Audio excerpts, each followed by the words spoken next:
Good afternoon. Good afternoon, welcome.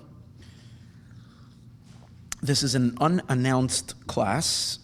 I gave a talk on Sunday called Opening Our Eyes. And we advertised it, and the intention was to try to see within the current events that are going on that there's something far deeper and greater, and actually an act of pure divinity that's taking place in the world that is moving and directing the world towards the final redemption. Or we might even say these are already the actualization of the geula, of the redemption happening. So in that advertisement, I had said that that we would speak about a bunch of topics, and I basically got through, I think, about half those topics, and not the other half. So I wanted to do a part 2 to that class.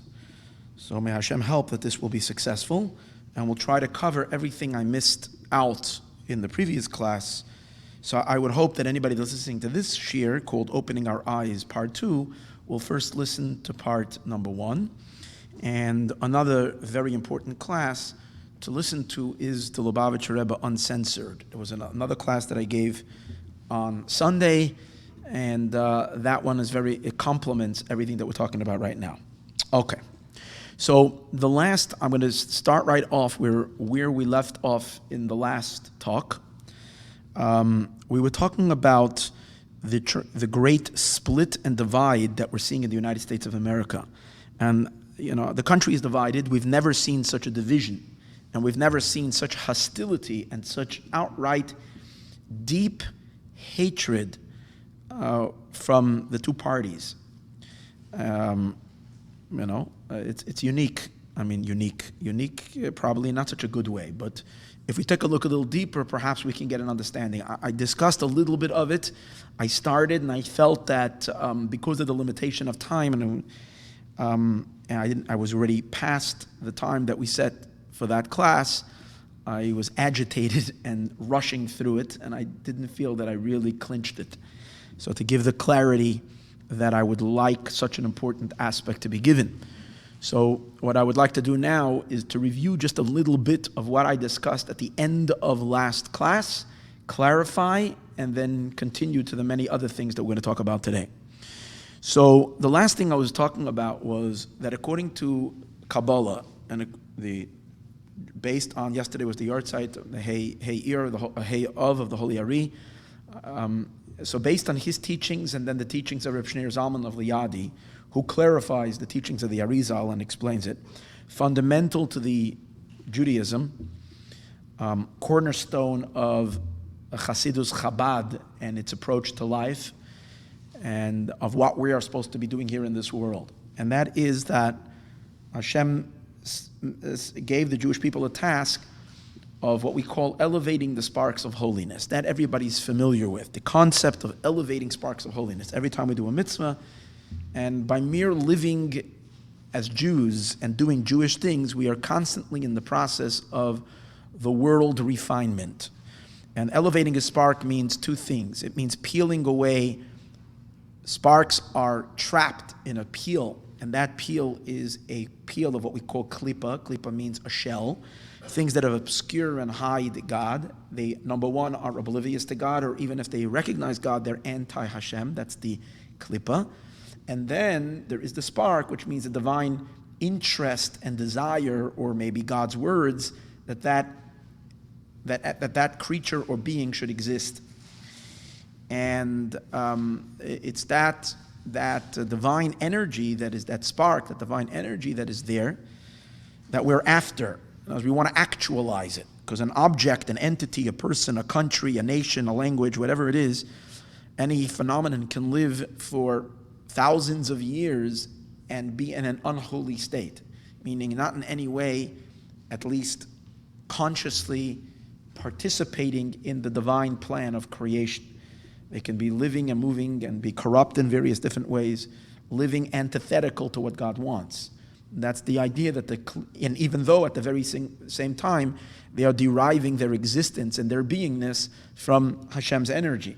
So that's called that the Shekhinah is in Golos, the Shekhinah is in exile. And our job is to break those klipot, to break all those shells and peels, and to expose the inner spark that's there, and to reveal it. Okay, and obviously what that means is that whichever creature, being, object, entity begins to function in accordance to its specific role that God has of it to play in the great cosmic plan for all of creation. So we, the Jewish people, are the major players in this process, and for that was one of the reasons we are scattered amongst the nations, so we can do this tikkun. This is really the root of the idea of tikkun olam that people are familiar with. L'sakin olam, we say it in the Aleinu prayer.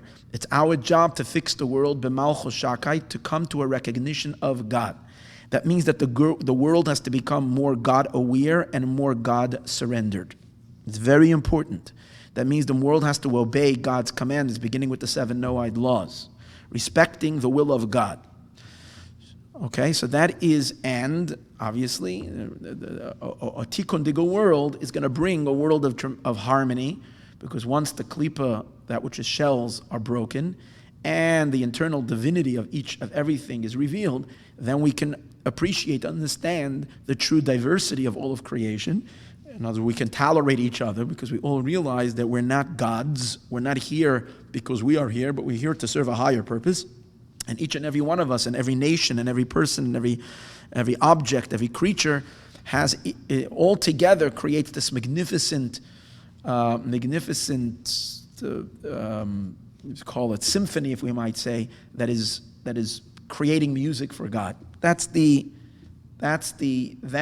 general objective of this idea of separating the klipas and revealing this. Now, this general idea, I think, is a pretty popular idea, meaning common idea that people that learned a little of Jewish mysticism are aware of.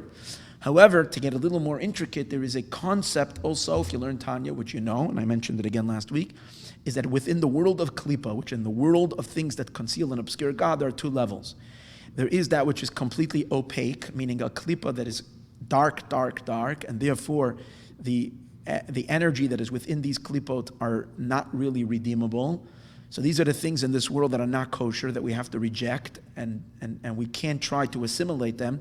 If we try to get involved with these things and try to pull them into holiness, the opposite will happen. They will drag us into the muck. We will become sinful. We will become less godly instead of making those things more godly. So that's the things that God has X'd out of our life. That's all non-kosher food, all non-kosher activities, all non-kosher relationships. Whatever that is, it all belongs to the 3 impure klippas that are unredeemable. Now, when I say unredeemable, means that under the normal circumstances, they're unredeemable. It's possible that there is something that can be done, that even these very dark klippos can also be redeemed, and that is through powerful tshuva. We can take even that which is real dark energy, and based on Torah law, not fixable, well, we can fix that as well. But that's going beyond the regular order that God has, the system that God had made. Now, the area in which we are meant to focus our energy, our toil, in sifting and clarifying and separating good from bad is in this other form of klipa called klipas noga. What klipas noga is, it's intermediate klipa. And that's why it's referred to as the Eitz Hadas Tovara, the tree of knowledge, good and bad. It's called noga. Noga means a glow. It's a glowing shell, which means even though it's a shell, so it's blocking God's light, but a little bit of the light comes through, so it's like you might say glow in the dark. It has a glow to it because it has some little bit, some more of a divine potential in it than to be actualized than the real dark klipas. Now, a very important idea about this klipas noga is that klipas noga, in addition to it being and by the way, this is the source of all objects and features and entities in this world that are not forbidden to us. Like, for instance, a regular piece of bread is from klipas noga because it's not holy. When you look at a piece of bread, it's not telling you, a flour, and water, whatever, it's not speaking to you that it has a creator. It presents itself as an independent entity, which suggests maybe that you eat it, but without any divine purpose. Eat so that you will enjoy this delicious roll. But if you add divine purpose, if you make a blessing and you add divine purpose to it, you crack the shell, you expose the spark, and you now elevated that piece of bread. That's the idea. So it's bread, and it's clothing, and it's stones, which we build homes from, and metal, in which we build all the other stuff, construct all the utensils from, and all this stuff, all the minerals, it's all from this noga. That means it's the spiritual energy, vitality that it's receiving. Of course, it's originally coming from God, but it's being filtered or channeled into the world through this klipa called noga, which creates this blockage and this ignorance, so to speak, in the world until we make it holy. Now, the other thing about noga, which I started mentioning before, is in addition to noga being what it is, it also serves as a mediator between the divine flow and the really dark stuff that are in creation. Okay? The real dark things, the three impure klippas, which are non-fixable, which are really ugly and dark, how will they receive their vitality? How do they receive their energy, their existence from God if they're evil? And Hashem doesn't tolerate evil. God does not want to look at evil. Or even if he can tolerate it, there has been evil in the world from way back then, and God could have gotten rid of it, but that means at least is that Hashem dislikes them and doesn't want to have anything to do with them, and therefore they can't live in front of him. Lo yigrach hara, evil cannot live with God, so it says in the pasuk. So therefore, how does the energy of the divine reach the klipot, the really bad klipos? Is the way it works is like this. The Hashem channels his energy directly into kedusha, into holiness. Holy, as we said, is really, well, as the Alter Rebbe, the Shneur Zalman of the Yadi defines in Tanya, things that are in complete compliance and in awareness and surrender to God. That's holy. Like an angel is holy because it's in service mode.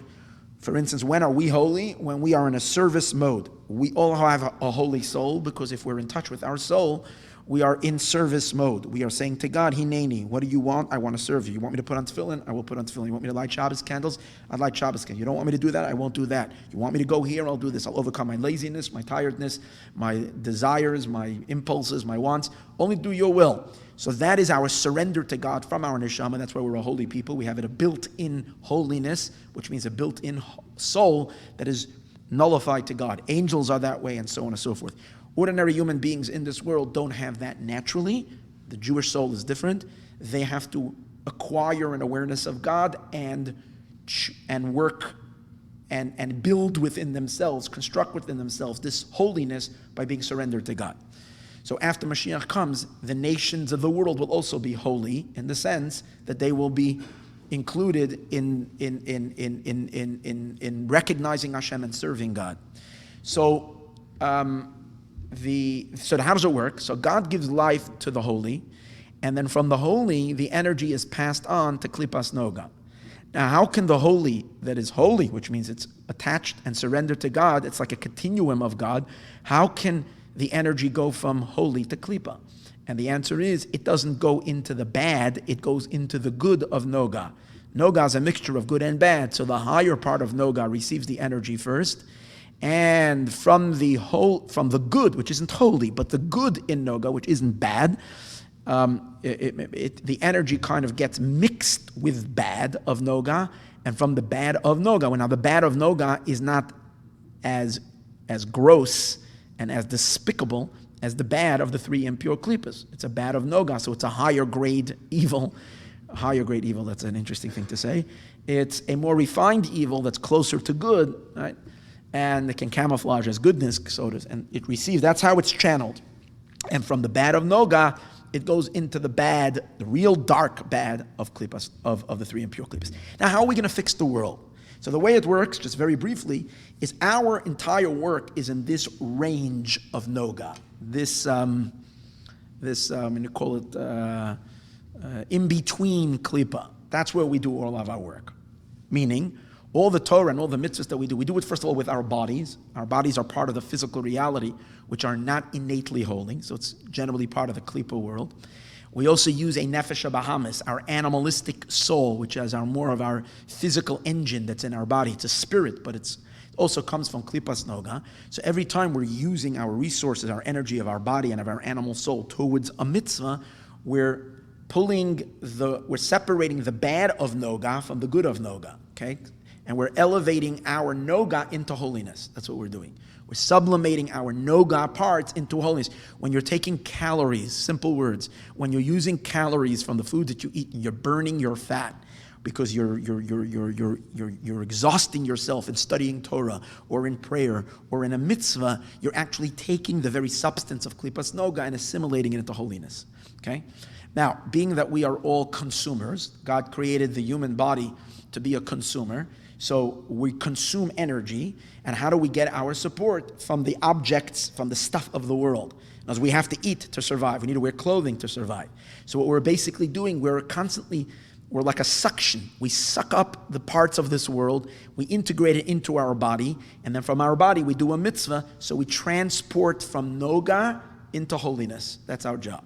But as we're doing that, the bad of noga is now breaking and separating from the good of noga. Now, once the bad of noga is separated from the good of noga, and noga could be elevated, then what happens with the three impure klipas? They suffocate. The reason they suffocate is because they have no energy anymore, so they disappear on their own. And that's what it says when Mashiach will come. The spirit of impurity I'm going to remove from the earth. It doesn't have to take a major Armageddon to get rid of the spirit of klipa from the world and the impurity. It's automatic. The moment the energy it exits them, and they have no more resources to receive new, because their only access is through the bad of noga, which is attached to the good of noga. But when noga, the good and the bad of noga, have been separated, they implode on themselves, they collapse, they fall, and they're full of lies, and they have no truth to them, and they're just naturally dissipate, become totally uninteresting, unappealing, and they're gone. That's the idea. So, but the question is, how are we going to reach the entire world? So God in His infinite wisdom has attached to each and every single Jew a part of the universe. That's your part of the universe. And when you live your life separating the good and the bad, living according to mitzvah, according to Shulchan Aruch, according to Torah, your life, you're automatically doing this separation. This is what we do, and it's split up from all the Jewish people throughout all the generations until the last and final generation that finishes the job. Which the Lubavitcher Rebbe told us already in 1990 that we've already completed that work. Okay, so obviously you have to be a tzaddik. Just like the only way we know all this information is through a tzaddik who received these from Elijah the prophet, from Eliyahu Hanavi, and from other great Achia Shiloni, who's the teacher of Eliyahu Hanavi, who taught the holy Baal Shem Tov and the like, and then people that have these divine sources. Just like we know all these Kabbalistic secrets, so too we have the information coming from the tzaddik of our generation, the Lubavitcher Rebbe, who's the only one who has the authority to say something like that. And he said this, that we're done, we're finished this. Now, if we're done, then we should have already start seeing on the outside, the main work we're doing is in the inner spiritual, in the inner realm of existence, which means in a more deeper realm, which our physical eyes don't see. The forces of the three impure klipas and klipas noga are spiritual forces that are behind the physical concrete reality. So it shouldn't be a novelty, it shouldn't be shocking to us that when the Rebbe said we're done doing it, we wouldn't see it the next day. It means internally things have changed. It will now begin to show on the outside. And I think it has shown itself on the outside in a tremendous way, in a very clear way, in the split that's taking place in general in the world right now. So let me add another thing. We mentioned also in the end of last class that when we talk about the nations, the nations of the world are divided into two categories. Now, the Jewish people have been in exile, we said, amongst the nations. How many exiles have we been in? We can either have been in 4 exiles or we were in 5 exiles. Depends if you count Egypt, you count the exile of Greece, Galus Yavam, which was an exile that we were in our Holy Land. But in general, in many places, it is discussed as 4 exiles. Those 4 exiles are alluded to in those 4 countries or 4 super global powers each one of these nations, the Jews were always enslaved to the superpower. Egypt was the superpower. When Jews were under Babylonia, Nebuchadnezzar was a superpower, was a world power. When Persia took over and defeated, when I think it was Cyrus or wherever he was, defeated the Babylonian kingdom, then the Persians were the superpower. And then Greece became, they defeated Persia, and they became the superpower. And finally Rome, that defeated Greece, and they became the superpower, and the Jewish people, we made our way into every single nation. And what really the secret of is we make our way into it, and we enter into, and then we're in exile, and the point of that is that we're internally, from within its intestines, from within its kishka, we can refine, clarify, separate. They think that they're diminishing us, weakening us by enslaving us or by exiling us or by persecuting us, which has been the story of our history. They don't realize, or perhaps many of them do realize in a big way, that the Jewish people have done a job on them. In other words, from within, we make them more God-aware. We make them more refined. We make them more moral. We bring out ethics and morality within all of creation. Well, that's the tikkun that we do, which is all part of this mystical tikkun that I've spoken about before, of this purification process. So so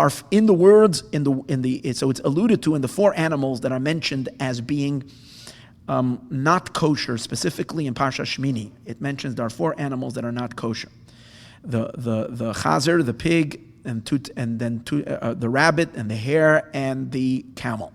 Now, there's many animals, other animals that are not kosher, but these are the four that are specified because these four have one sign of kosher and one. Now, three of them have the sign of of chewing its cud, but non-split hooves. There's one of them, which is the pig, which has a sign of split hooves, but it does not have it doesn't chew its cud. So that animal, the sages say, is referring to Esav. Esav is the chazer, and because Esav always had himself, when you read the story of Esav, he was deceptive. The thing about the pig is that the sign that it has is the external sign. The more internal sign, it doesn't have. The internal sign is to regurgitate, to chew its cud. The external sign is the one that you can see. Now, in Yiddish, there's an expression, akusha chazafisel. Akusha chazafisel means a pig that lays on the ground, sticks out its legs, and he shows everybody, look, I'm kosher. But it's really deceptive. Esav was that way. He tried to deceive his father. The sages tell us that Esav would always come to his father with all kinds of questions, pretending and trying to show his piety, but really, on the inside, he was solidly rotten. So Esav is compared to the pig. But the interesting thing about the pig is, it says in the Medrash that the pig is going to become kosher again. And as I mentioned to you from last time, Rabbeinu Bachaya means that that means that the pig, the nation that is represented by the pig, which is Edom, is going to do tshuva. So we need to expect a massive tshuva happening in Edom. Now, why is Edom going to do tshuva more than all other nations? So here is a fascinating thing. Again, these are all some points, but again, I explained it a little stronger today. But I said it already in the last class, so bear with me just a few more minutes that there might be some repetition. So I mentioned last time from the Tzemach Tzedek, where he brings from the Ma'orei Oyer. Ma'orei Oyer is a book of Kabbalah, and I guess it's basically writings of the Arizal as written by a student of a student. In any case, he says over there, he speaks about the four animals, and he says the four animals are really the four klipot. We mentioned earlier there are four klipos. Three of them are all on one level of darkness, and then there's the fourth one, which is the klipas noga. So he says over there that the pig is the klipas noga, corresponds to klipas noga. That doesn't mean the pig essentially is klipas noga. If the pig would essentially be klipas noga, then according to Tanya, you would be allowed to eat pig, because everything that stems from klipas noga is permissible to eat. The pig is its energy is derived from the three impure klipos. That's why it's a non-kosher animal. But, however, it is symbolic of klipas noga.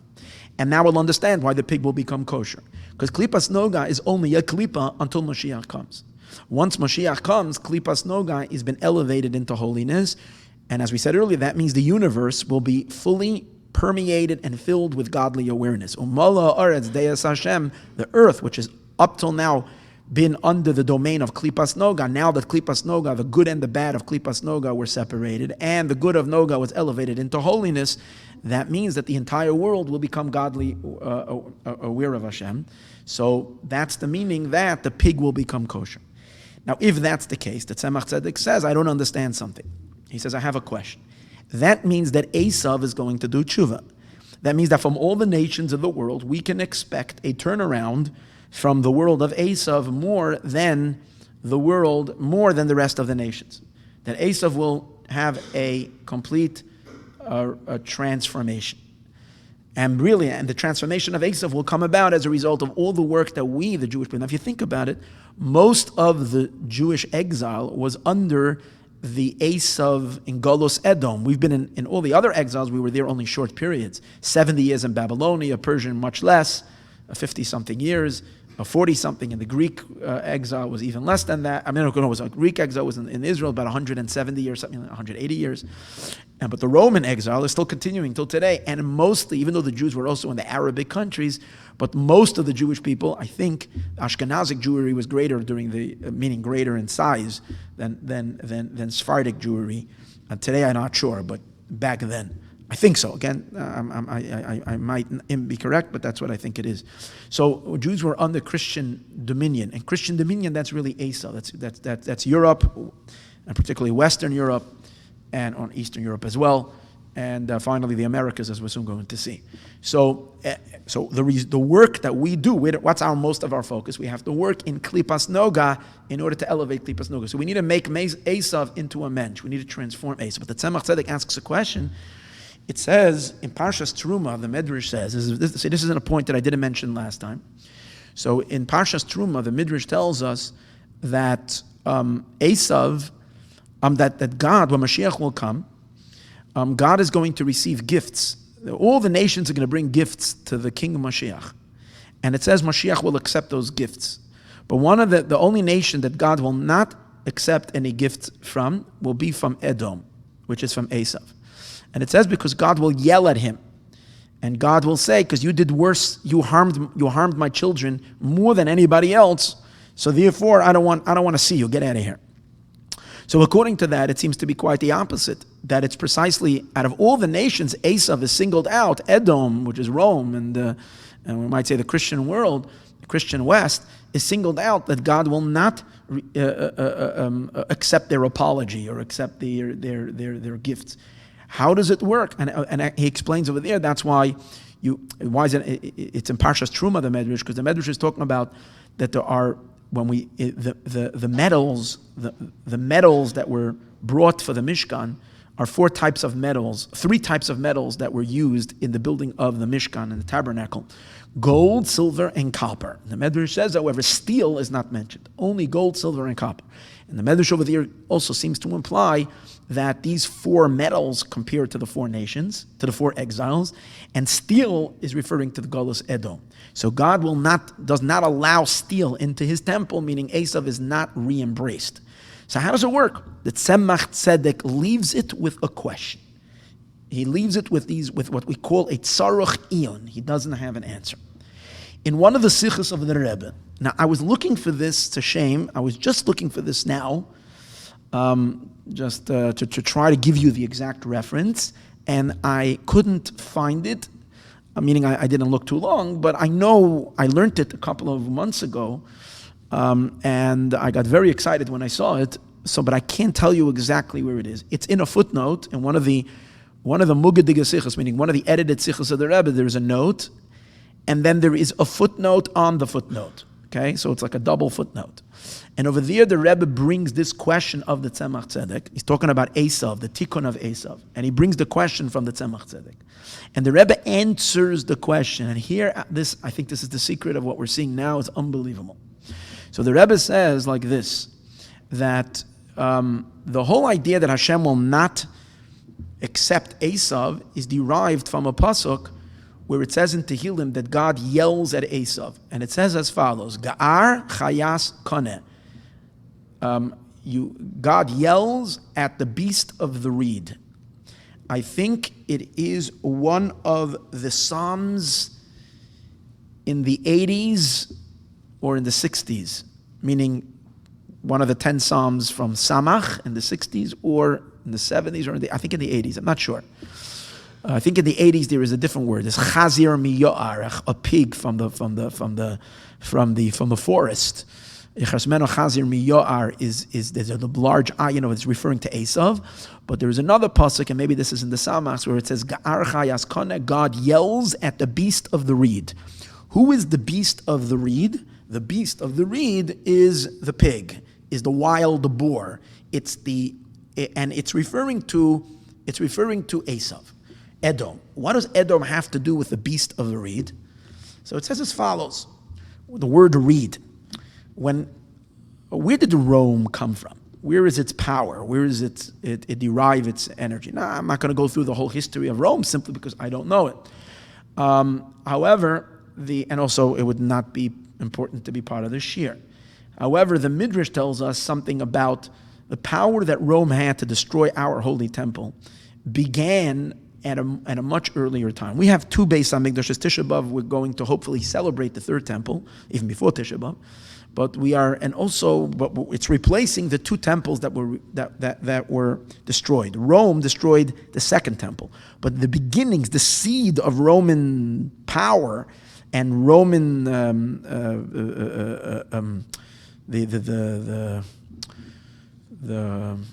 this that Rome was able to destroy our Beis HaMikdash, the seed of it already began many years earlier when King Solomon, Shlomo HaMelech, built the first Beis HaMikdash. So Shlomo HaMelech goes and he builds the first temple.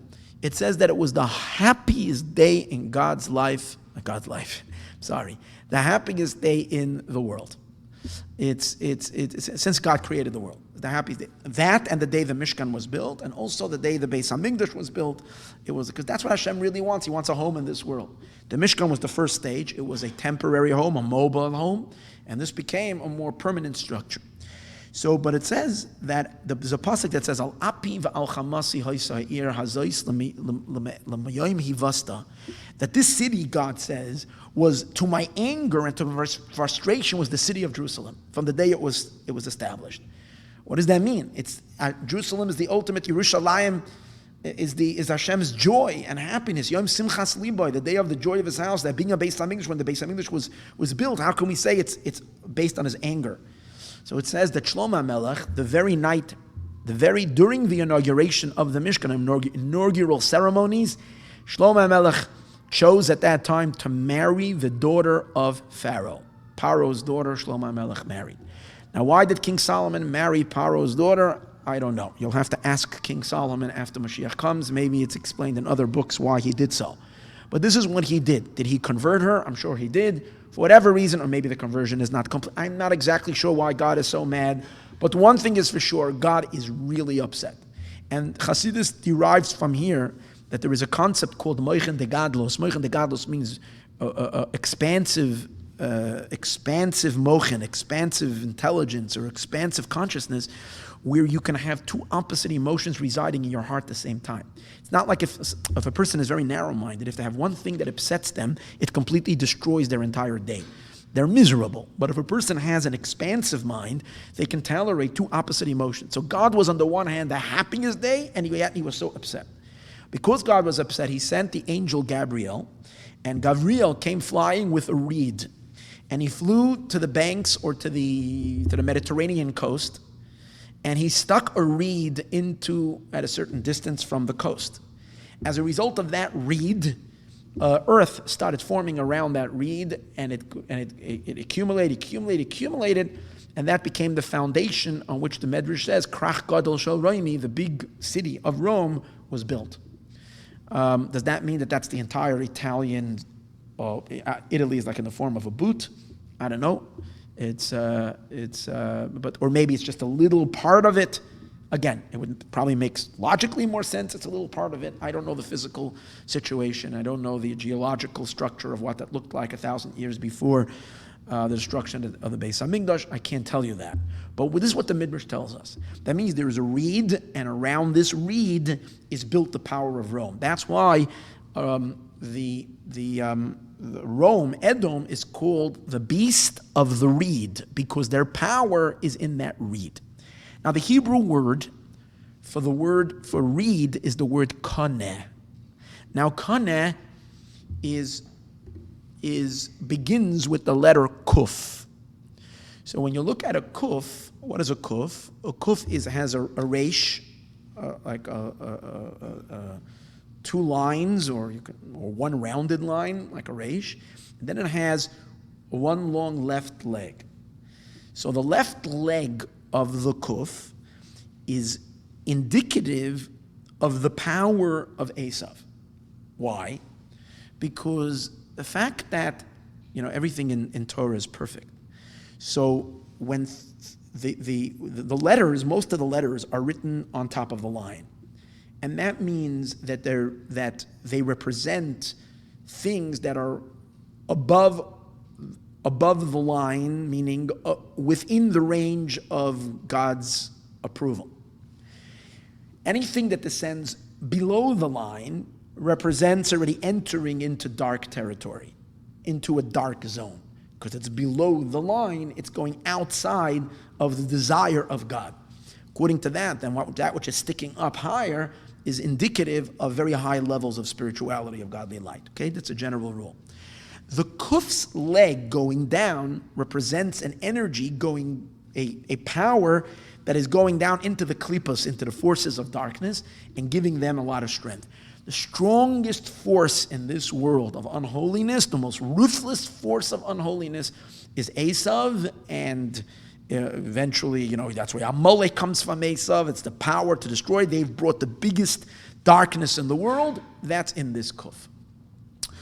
And that's why the word kana, which means reed, which is their secret of their power, is related to this thing. So, but it says as follows. Since our work is to fix Esav, so how are we going to fix Esav? So it's interesting. Every year, I don't know if those are familiar with this concept, the Lubavitcher Rebbe became Rebbe by saying a Maimer Basi Legani. That Maimer Basi Legani is based on his predecessor's discourse. His predecessor's discourse that he left to be learnt for Yud Shvat, the day that he passed. Tzaddikim do all kinds of amazing things. He left a discourse to be learnt by the Chassidim for the day of his passing. And the Rebbe took that discourse and used it as the foundation for his discourse. So it has 20 chapters. And the Chassidim have the minog that every year on Yud Shvat, we learn another one of those chapters. The chapter corresponding to this year in the Friediger Rebbe's Maimer is talking all about the letter Kuf and how our work is to fix the Reish and the Kuf. There are two letters that we need to fix. These are letters that are in the world of Kalipa, in the world of unholiness, and we need to fix them. So the Rebbe says over there, how do we fix the Kuf? We fix the Kuf by chopping off the part of the Kuf that's going beneath the line. See? So you got the left leg of the Kuf needs to be chopped off, like amputated. And when we amputate the bottom of the leg, of the left leg that goes beneath the line of the kuf, then we are fixed the kaneh and we fix Esav, because Esav is not going below the line anymore. It's now above the line. It's part of the hay. It becomes a hay. That's what he says. And he says that's the meaning, Ga'ar chayas kaneh. We have to yell at the kaneh and take chayas, the energy that's in it, and elevate it. And he says an amazing thing. When you take the word kaneh, follow along, we take the word kaneh, we amputate the bottom of the kuf, and we turn it into a hay. So from the word kaneh, it becomes hine. Because the kuf at the beginning becomes a hay. So it's hey, nun, hey. It's hine. And what's hine stand for? Gilu Elokus, divine revelation, the previous Rebbe says. Hine Elokeinu zeh, behold, this is God. And or like the Rebbe would always say, the last year, the Rebbe was always saying, repeating the same thing. Hine Mashiach ba, behold, behold. Hine Elokeinu is when we can point where godliness is so revealed. In other words, in this tikkun of Esav, and this chopping off of the left leg of Esav, to elevate Esav and is once we transform Esav, the very transformation and elevation of Esav, which is the idea of converting the pig to being kosher, what that will do is that's going to reveal and bring about the greatest divine revelation, the revelations of Mashiach. That's the tikkun. That's what it says in actually this year's Maimer. So the Rebbe now says, based on this, he says like this. This that it says that God will not accept presents from Esav, because Hashem says, you've done more harm to my nation than anybody before. The Rebbe says that's only, again, to answer his grandfather's question at Tzemach Tzedek, he says that is only as long as the hine is still a koneh, as long as the left leg is still attached and Esav is still going down into the dark place.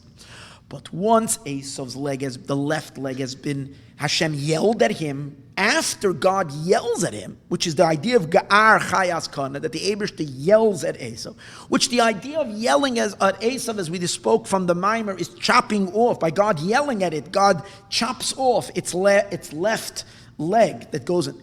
Then Esav becomes elevatable. And then, quite on the contrary, not only is God accepting from Esav, but Esav is more involved in the messianic process, greater involved in the ultimate realization of Mashiach more than anybody else. So this is the idea. This is what the Rebbe explains. Now let's translate that into reality. All of that is mysticism and great, but now let's translate. That means, okay, so what does that mean? So Esav, as we said before, is Rome. Rome translates into Christianity. Christianity translates into the entire Western Christian West, Europe, and so forth.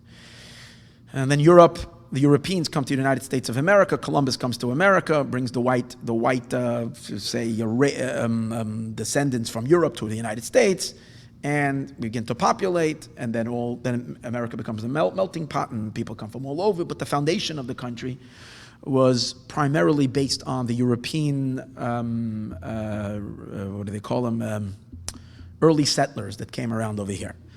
Now, and they established the United States. So the United States is part of Esav. Now, if we're saying that the Jewish people have a job of working on Klippas Noga, and in that Klippas Noga, from all the nations, the one that represents Klippas Noga is Esav, so we would understand that we should at least be able to, as we're getting closer to Mashiach, we should start seeing some kind of a progress with our brother Esav. Where's the progress? So I think it makes only so much sense to me that the first signs of progress with Esav was not in Europe. Europe remained anti-Semitic, bloodlusting, and even the cultured countries of Europe, like we thought were like becoming a mensch in the early days, there was just plain pure savagery going on across Europe. The people, the lords, the noblemen took horrible advantage of the simple people. They kept them poor, but other than that, they acted viciously and hardly, even to their own, let alone to the Jewish people. But you would think that once the Enlightenment came and France was enlightened and Germany and so on and so forth, you would have thought they became cultured people. But then once we saw what happened in the Holocaust and whoever participated, so we saw that Europe didn't change. Europe remained who they were, even though externally they're dressed in fine suits and and seemingly are pretending to be refined human beings. The true change of humanity, and if there is change in Europe, it's not because of Europe. If there's change in Europe to decency and more of a morality, it's all coming from the United States of America. America came and became the leader of the world and brought democracy and liberty and freedom and all these ideas, which are powerful, powerful ideas. And these are all the effects, if you're a Torah believer, these are the effects of Judeo ideas that have infiltrated into the Christian world and somehow sublimated a part of the Christian world, at least the part that came to the United States of America. And from there, these ideas spread across the world. And America has been a leader in this what we might call reformation. Now, so America is Esav elevated. Now, okay, but that's the first stage of elevation. The Jewish people came to America, right? In the beginning, not that many, but then more and more Jews migrated to America. When we do a refinement of Klippas Noga, the way we refine something is we refine it once, we refine it twice. It's like when you have gold and you put it through a melting process to take out the dirt. So you got the dirt out, separate good from bad, and then you even have clean gold, but then you want to put it into refinery again and again to refine it even more and more, to get out the subtleties. So when the Jewish people come to America and start learning Torah and doing mitzvahs over here, we bring about a refinement within the refinement. And that's the refinement. Now, now, I'll add one more very important idea, which we're going to talk about a little later.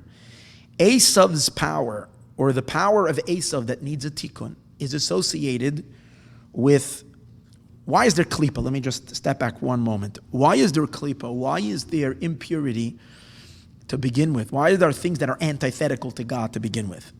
If God is the source of everything, how is there bad? So another Kabbalistic idea, we spoke about of sparks of holiness that are in dark places. How do the sparks get there? So in Kabbalah it says that there is this concept called shvirat hakelim, the shattering of the vessels. Now, I'm not going to explain that now, why that happened, what does it mean? But there is shviras hakelim, shattering of the vessels. And that is related to a primordial form of existence, or a primordial state in which God's energy was projected in a very, very, very free and unrestrained manner. And as the energy, God didn't edit his light too much. He allowed the light to just flow uninterrupted. And because of that, there were containers that couldn't hold that light and they collapsed. This obviously was done intentionally for a purpose. These energies of the world of Tohu, these intense godly lights, and then would shatter the vessels. These vessels are the sources of these sparks that need to be elevated.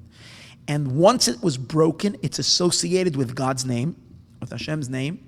The name of God that is associated with the brokenness that broke, which becomes the source of all the stuff that we need to fix, is the name of 52 of Hashem, Shem Ban, the name of 52. 52 is a derivative of the Yud Kei Vav Kei, of the Tetragrammaton of Yud Kei Vav Kei is 26, but if you count the hidden letters, Hey, you fill the Heys with another Hey, Hey and Hey, each one is 10, 10 and 10. Yud is also 10. Yud is 20 because Yud Vav Dalid is 20. So 20 plus 20 is 40. Vav is Vav Vav, just two Vavs. And you have another 12, it's 52. That's the name associated with the broken world, that which is shattered. Then, so that's what's broken. But in order to fix it, God projected another projection. This projection was a restrained and limited light, so it's much weaker than the first one, so that the vessels will tolerate the light and be able to facilitate the light. And from that, God created kind of the potential of that which is correct and right and attached to Him, and that which is going to fix that which broke. So there's going to be two realms in the world. Our world is a combination.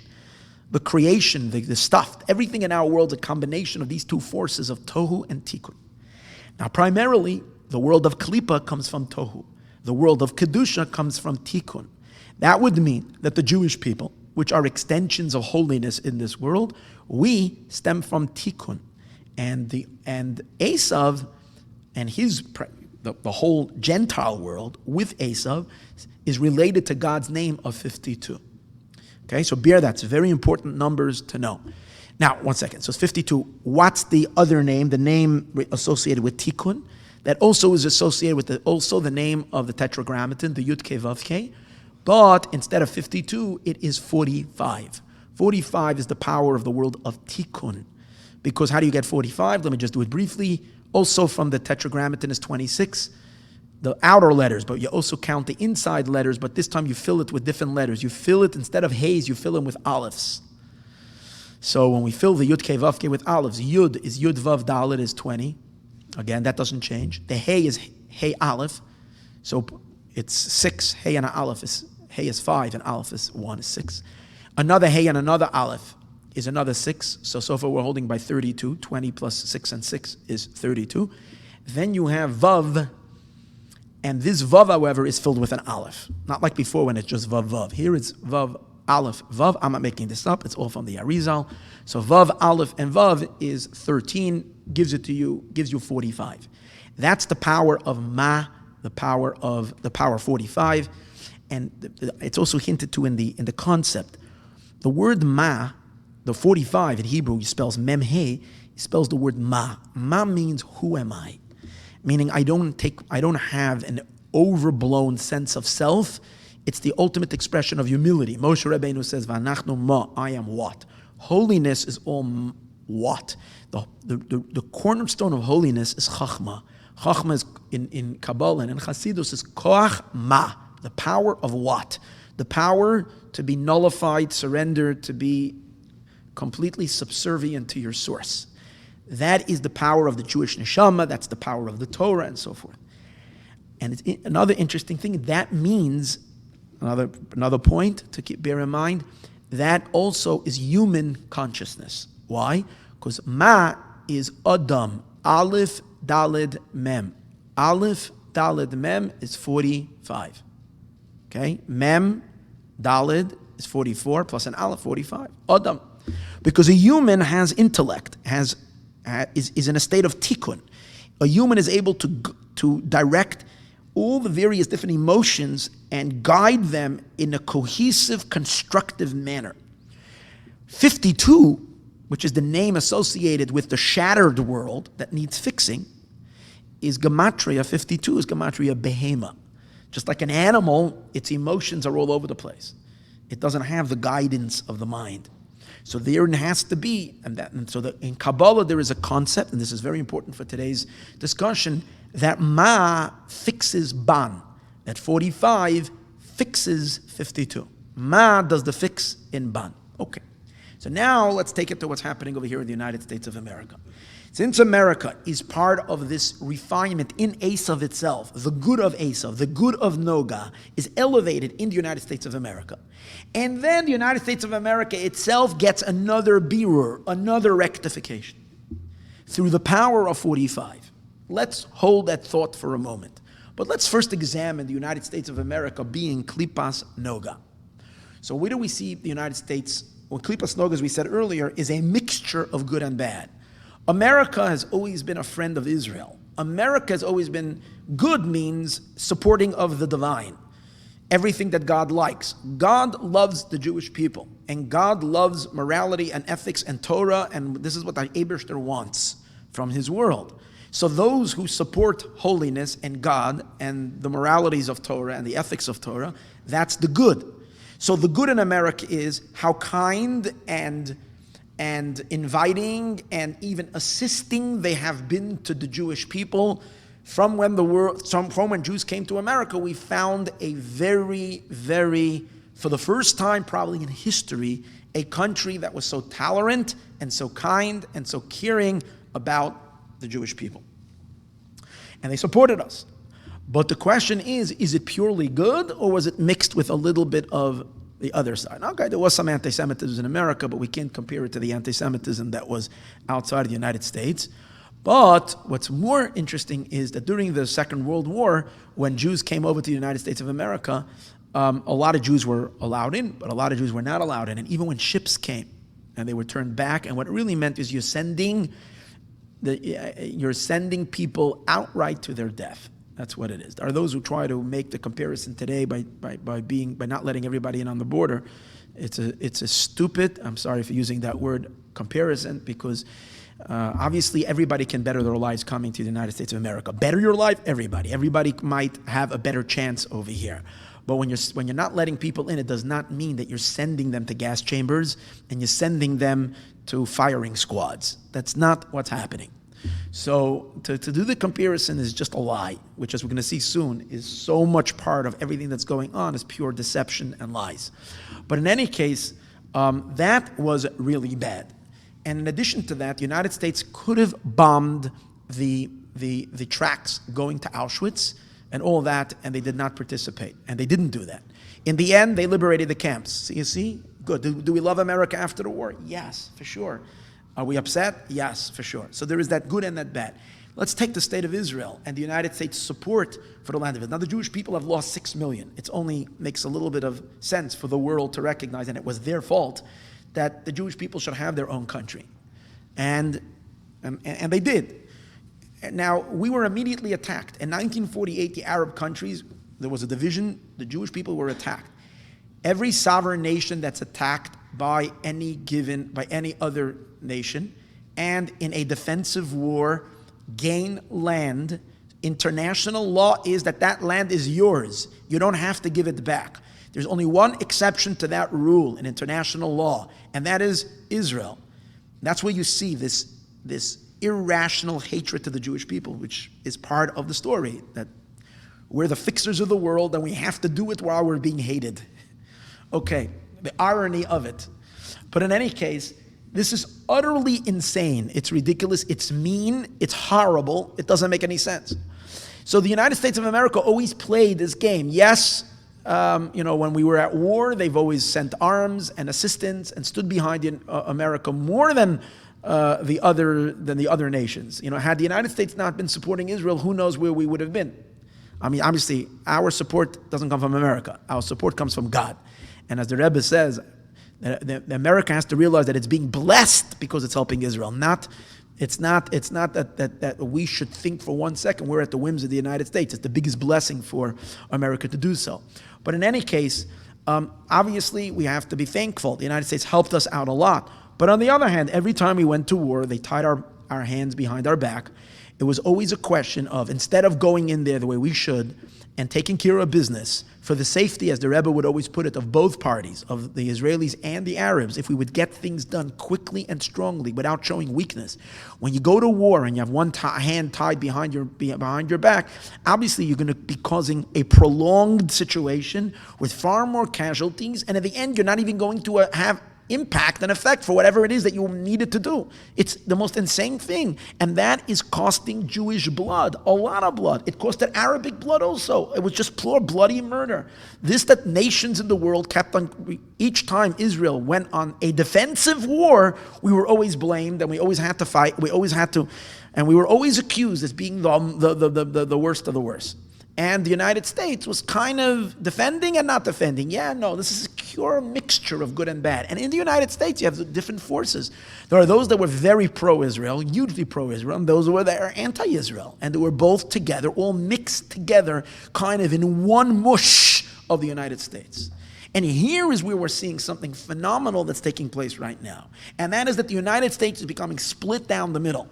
And that is the Republican Party. This is the truth. The Republican Party is fully in supportive of Israel. I'm not saying there aren't any extreme anti-Semites, lunatics, white nationalists, and racists on the far right. There are, but it's not a noticeable power in the government. That's for sure not. It's not a noticeable power in the. It is there. There will always be until Mashiach comes and wipes the world clean from these evil people. It's going to be. But it's not a power that's influencing. In general, on the right side, there is tremendous support for the land of Israel. And on the left side, where now there's 50 congressmen from the left that went to visit Israel. But we've been seeing things that are shocking. There is such an anti-Israel sentiment in the left. It's sadly that it's even in the left Jews. That means even amongst the Jews on the left, forget about the left non-Jews, but in the left of the Jews that are disassociating themselves with Israel. They don't even want to, sadly, after so many years of so much disconnect of American Jews from Jewishness, that sadly losing feelings. I mean, deep inside, every Jew is holy and every Jew has a deep, absolute connection to God. I'm talking about the outer expression, consciousness. But you're seeing like unbelievable anti-Semitism from the and especially in the last couple of this past year, 2 years, when you're seeing congressmen, people in Congress say things. When what's her name? Omar said what Omar said, and Talib said what Talib said, and AOC kind of in support of it. And AOC just said something horrible about Israel. I forgot. I didn't. I just read it about a week ago. But Omar calling it's all about the Benjamins and this to say that the Jews have dual supporting Israel is because of dual allegiance or whatever it is. All that stuff that till now was always straight out of these protocols of Zion, of real anti-Semitic stuff. And the fact that they're comparing the IDF to Nazis, and that they're trying to push the BDS. The fact that she said what she said, and Nancy Pelosi could not get a condemnation, and instead of condemning outright anti-Semitism, they went and all they did was they condemned all kinds of bigotry. I mean, that is so clear. It is so clear that there is just they're dislodging, they're separating themselves from Israel. They're separating themselves from the support that the United States has always been given, which was always been so noble and has put the United States in God's good grace. These sadly people are going completely off, and obviously their support for that which is, and again. On the left, it's not just anti-Israel. It's anti-Israel means anti-God. That's basically what it means. And that's why on the left, it's anti-mentioning God in trying. There's so much work, so much is founded on atheistic beliefs. And it's anti the family values, which are morals of Torah, of the 7 Noahide laws, of a man marries a woman, and that's it. And that same-sex marriages is absolutely prohibited in the Torah. To go and to make it all official and legal and permissible and equal. I mean, obviously it was done by the Obama administration. And the Obama administration, I think the peak of its darkness was, one of its peaks, in addition to the Iran deal, in addition to allowing the UN resolution to say that Yerushalayim and the old city, and when you go to the Temple Mount, it's illegal. This is a war against God. Whoever doesn't see it is blind. This is clear. This is a war against God. But in addition to all of that, one of the most horrible things was when they made the New York, the Washington, and I think the Capitol building or the White House in rainbow colors. Basically saying, God, this is not your world. And your rules that you have laid out for humanity are insignificant. It's so clear that the difference between what's happening in the majority on the right and the majority on the left. And as I mentioned, everybody would come to AIPAC every year from both sides. This year, Pelosi and Schumer came, because obviously you can't ignore the Jewish lobbyists, and they realize, Pelosi realizes that she's losing it with the squad. But the all the other candidates should not show up. That's insane. That's I think one maybe came. It's insane that they wouldn't come. It's clearly stating that we do not stand behind Israel. We don't. Now obviously they're not going to say it openly because they can't afford. They need the Jewish money and the Jewish vote, and sadly so much of the Jewish money doesn't care about it. But they couldn't say it in a very coarse way, but everything that it would take to say it, they're saying right now. They're saying it in a very loud silence. And when Israel was this year, we forget already, just a couple of months ago, I'm forgetting all of this, when they lobbed, I think, 300 rockets. 300 rockets.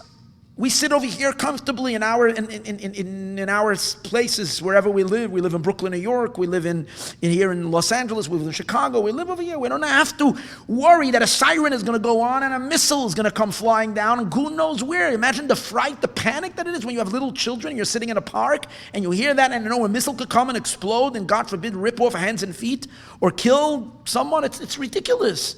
300 of these missiles unprovoked came from Gaza. Not one word of condemnation, not one word, God.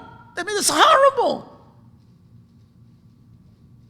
We see clear. It has become so clear who is standing for what. On the other hand, the support for Israel we've seen in the last 2 years like never before. Never before. Everybody promised they were going to move the embassy to Yerushalayim. No one did it. That's the biggest move. The Golan Heights recognized as part of Israel. The way Nikki Haley defended Israel against the onslaught in the UN, it was unbelievable. Like a lioness, stood and again she broke the darkness that was there. She changed a lot. She changed a lot of the environment, of that hostile environment. All of this was so transformed. This is this separation. And as I mentioned earlier, Esav's elevation will only happen after the left side is chopped off. And here we're seeing the left being chopped off. And when we say chopped off, it's interesting, I was thinking about it. It doesn't say the full leg is chopped. The bottom of the leg is chopped. That means there's a huge, huge chunk of the left in the United States that has gone completely off charts when it comes to matters of morality, holiness, and connection to God. Now, obviously, it's all masquerading in a false narrative of piety, of caring, of being the good people. They represent themselves as the ultimate righteous, good people, and everybody else who doesn't believe like them are bigots and racists and monsters and evil people, like there's never been such a Hitler like Donald Trump, and so on and so forth. They love to do that, and it's obviously a big, big lie. One of the things that Donald Trump has been accomplishing was he was putting in lots of new members in. He managed to put in 2 major justices in the Supreme Court, and in many of the other, I don't know what they call it again, courts. He filled them with far more conservative thinking people. What that really means is more godly aware, more godly conscious, and that is making a tikkun in the United States of America. That is saving America. It is saving America from going off into being considered completely immoral against God, and that's terrible. To have a world where we take away the difference that there is between a man and a woman completely and make transgender bathrooms, or teach small little kids that when they're very tiny that they can choose if they're a girl, if they're a boy. This is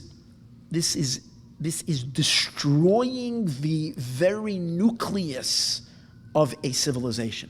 It's an utter destruction. It is horrible. And it's pure evil. That's what it is. It's pure evil. But again, it masquerades in a sense of acceptance to all. Acceptance to all. Now here's a very important idea, which is, this whole force, this whole campaign which was going on, I said before, and remember in my last class, I told you that this is all a fight, a last fight before Mashiach comes. When a candle is about to blow out, it flickers right before it blows out completely. It makes itself, it becomes very big. And then it blows out.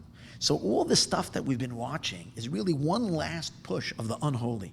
But part of it is that there's a rule, and here's a very interesting rule called klipa kadma leperi, that the klipa, the shell, always comes before the fruit.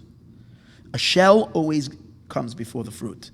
So when a fruit grows, you'll always first see the shell, and then there's the fruit. So when a Mashiach comes, the unholy is also considered like a monkey. Monkeys are imitators. So when the unholy sees Mashiach is coming, they try to imitate Mashiach and create a imitation Mashiach. The imitation Mashiach, what's one of the fundamentals of Mashiach? One of the fundamentals of Mashiach is there will be global harmony. That means that nations will all get along with each other, there won't be any war, and everybody will recognize God, and everybody will serve God. And there will be tolerance and acceptance across the world. Now, when the unholy wants to create a pre-Mashiach, they follow the same path. They envision globalism, and that's why there's such a big movement towards globalism. And it was led by Obama, who, I don't know if consciously, but subconsciously saw himself as a modern-day Messiah, as a liberator of the world. He's going to change the way the world is, moving America away from any bit of national pride and diminishing America and looking at a new world of nations, global. The problem with that Mashiach dream is it's a Mashiach dream, but it's without God, absence of God. If you try to compare it to any Torah biblical story, the one that fits in my head more than ever before, that seems to be the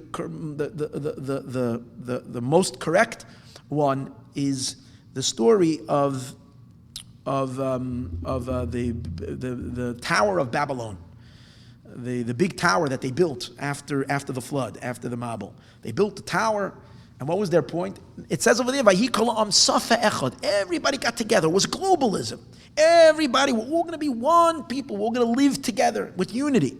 And they built a tower, but what was their tower? It was meant to fight God. That was the intention of it. Or, as Rashi says,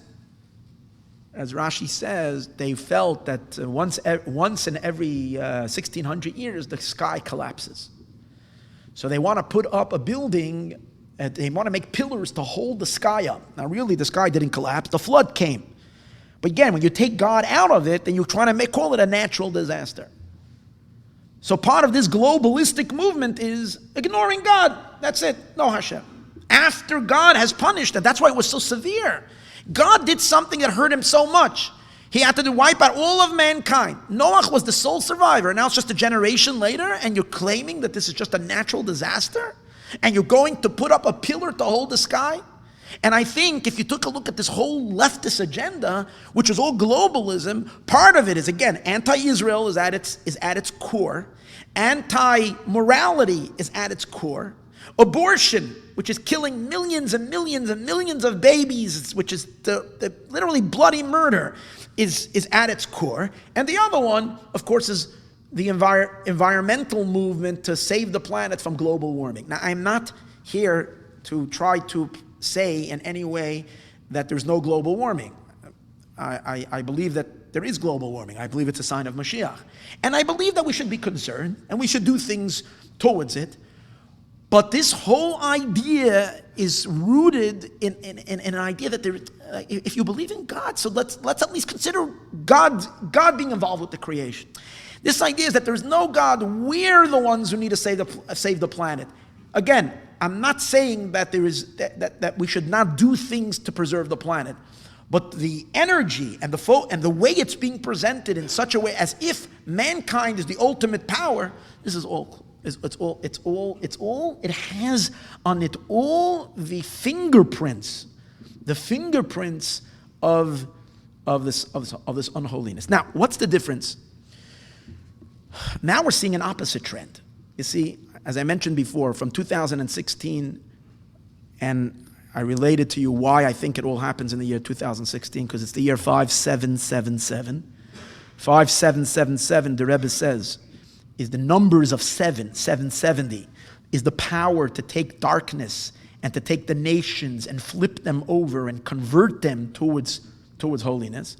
So the one conversion in the United States of America was that instead of Hillary Clinton, that would have won the election, came so close to winning the election, she lost it. And by the way, you should only know, had she become president, it would have been even worse than Obama. And the reason for that is because in Kabbalah it says that the female klipa, the klipa of the female klipa is much, much darker and far, far tougher to transform and to elevate. It's a greater, I was just learning a maimah from the Mittler Rebbe on this, in which Al-Tatzer Esmoyav, where in that discourse he explains that he brings from the Arachayim HaKadosh also says this, that the female klipa is like impossible to correct. It's like the most vicious. And now, in unholiness, in Kedusha, the female power is again the strongest power as well. But in klipa, it's really, really, really, really, really dark. So had she won the election, I don't know, God forbid, what would have been. So God saved. And what did he do? So he put in a guy, as we mentioned the other way, that is coarse. Discussed it. I'm not trying to defend his coarseness and his lack of refinement. But the Eibishter, God puts him in there. And what does he do? Turns the country around completely 180 degrees, and we're moving in the other direction. And it's making the klipas crazy. It's making it's driving them insane. If you see who the coalition is, it becomes actually very clear which is more the holy and which is the unholy. I don't know, because the reason I have to say this so much, because I am shocked when I'm seeing observant religious Jews, Chassidic Jews, who should know better, who should have some kind of a sense, who don't see this. I don't know, unless something is wrong with me. I don't know. This is to me so clear that people still believe that he's destroying America, Donald Trump, and the Obama leftist agenda is kosher. How can someone think that way? When you think about who is part of the group over there. So you have the BDS, you have the European Union, you have the UN that was anti-Israel all the time. You have the colleges in the United States of America. Now, I don't know if you realize, people do realize, what is being taught and indoctrinated to young college kids. And today they're actually taking it to the high schools as well, and they're actually taking it to elementary schools. And where they are teaching clearly anti-Israel stuff, it's frightening. It's frightening to think what's going to happen in 20 years from now with children that are getting this information innocently. I don't know, I think there's a place somewhere in Massachusetts, I forgot the name of it, someone just sent me. There was a big fight going on for a while where they were trying, in a high school, they had textbooks in which they were teaching the Israeli-Palestinian conflict from an Arabic, in which it says outright horrible lies, and the school district was taken to task for it, and they were relentlessly refusing. But in any case, so this is, we don't even realize how dangerous this is. But in addition to that, Hollywood is like the ultimate symbol of morality, like as if that has been what has been produced in movies in Hollywood. Is it here to produce God consciousness? Or is Hollywood from its very, very beginning promoting immorality in all aspects? The movies associated with the most horrific thing, then you wonder why kids do what they do, and the movies that show horrible things, in addition to dealing with complete disregard for the sanctity of marriage and holiness and refinement of homosexuality and so on and so forth. It is despicable. And yet, who are the biggest anti-Trumpers that there is are the stars, and that's always, every time he does anything, it's like these are the ones that are enraged. So I want to share with you something really interesting. Right after Trump became president, which again to me seems to be an act of purely Moshiach presence, Moshiach light, and this is part of the miracles of the redemption. So what happened in Hollywood immediately after, right at that time, it was one of the things I was gonna, I'm upset. I looked up a few dates because I have a few interesting dates to share with you. So one of the things that I wanted to look up was when this was. It was during the awards. One of the awards, the one that is no, it's not the Emmys. It was whatever they call it. No, it's good. You'll realize that I don't follow this stuff. But I happened to have noticed and saw one of these headlines, which caught my attention. The Oscars. It was during the Oscars, and they were giving out one of the awards, and I think this was like supposed to be the best picture, ultimately the ultimate movie. This was 2 years ago. I think, it was during the time, either it was during the primaries, but I think it was later. I think it was already after November, whatever, when November 6th, or when we had the elections and Trump won. So during that ceremony, they called up the winner for Best Picture. And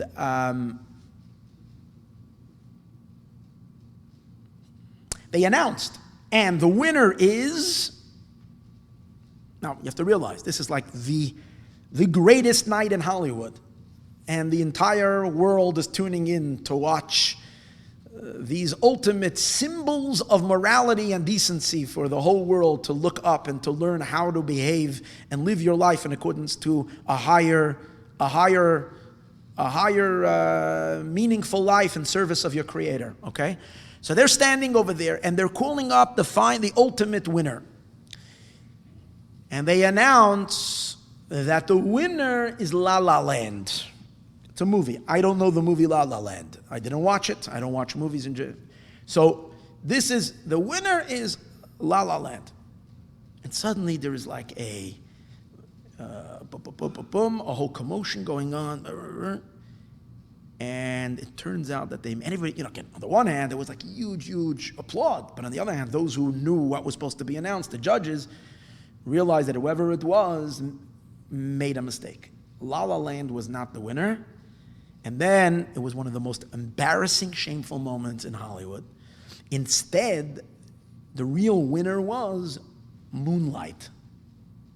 That was the movie. Now, someone told me afterwards that Moonlight, again, I didn't watch it, it's not such a, its content is not so moral and so refined, if I should say, or so, not refined. Refined, I know it isn't, but it's, in any case, but the idea that I saw in it when I read this, and it was like everyone was talking about it. It was like the most shameful thing, that how could they make such a mistake? It never happened. Somehow the guy exchanged, when he gave the envelope that had the name, they gave the wrong one, it came out of it. Now obviously, I see in these things that these things mean, they look small, but they mean ginormous things. Hollywood is the mucker and the source of the klipa that's still left fighting against it. When Mashiach will come, I am sure it will be transformed. I am sure it will become the powers of Hollywood, the powers of filmmaking, the power to tell a story, that has such power, is going to be used by Kedusha to teach about God, to teach about truth, to teach about the real, true, inner beauty of life and sanctity, and so on and so forth. But until then, okay? So when they stood up and they read, they called out La La Land. La La Land represents the whole world of Klippa. It's all fake. La La Land's fake. There's nothing true, there's nothing substantial. That's Klippa. But the real winner is Moonlight. We know the Jewish people are compared to the moon. Moonlight really means that the moon, the light, Knesset Yisroel, the Jewish people are now beginning to rise. The real winner was Moonlight. The Klippa was discombobulated. Again, they're not conscious of it. The people down here are not conscious, but they tried to thwart it by announcing the winner is La La Land. The winner is going to be Hillary Clinton. The winner is going to be whatever. In the end, in a shameful manner, they had to stand and admit that the true winner is Moonlight. That means that the Klippa conceded on its own. And again, you might say you're reading into something so big. It's not just one thing. You were right. I'm going to make a confession. Or I'm going to admit. If it's one of these things that I am talking about that you can hold me down and say it's silliness, it's when you put the whole puzzle together. I just thought this was, I would rather say cute and telling of something deep and something much deeper going on, speaking of the nature of existence of what's going on. I do want to emphasize another point, and that is people argue, well, what's on the right, on the religious right of the United States of America? You have, as I mentioned earlier, you have the biggest support for Israel like we've ever seen. Never saw such support for Israel. They give money. They're tourists in Israel. They support, and they're the biggest lobbyists in the Congress for pro-Israel. It's amazing. And again, by the way, you should know, it's not just America. It's also in Brazil, and it's in Latin America, filled millions of people. So you argue and you say, well, come on. It's all with ulterior motives, because they believe in a second coming, that Jesus is going to come back, that Yah is going to come back, and he's Mashiach, and he has to come back. But in order for that to happen, the temple first has to be rebuilt, and that's why. So they really don't have any good intentions, and therefore we should keep away from it. We should stay. We shouldn't touch it with a 10-foot pole. Some might argue that. It seems to be a good argument, but I think the answer to that is that if you take a look at Maimonides, Rambam, when Rambam speaks about the whole idea of Christianity, and we just learned it yesterday because 2 days ago we finished Rambam. completed the Rambam. And in that halacha, in the last chapter, or the second to the last chapter, Rambam speaks about Christianity, and Rambam says that the whole reason that Christianity came, Rambam says that he couldn't be Mashiach, their guy, because Mashiach is supposed to advance the Jewish cause, it's supposed to increase Torah and mitzvahs. And the Rambam says this person caused more destruction, and both to Judaism and to the Jewish people more than any other person. There was so much bloodshed and horror, and he cast the Jewish people into such a dark place and so much suffering. But then the Rambam says, but why did God bring about such a Mashiach, So he says, because ultimately he too is going to be an assistance to Mashiach, because through Christianity, the concept of Mashiach reached the four corners of the earth.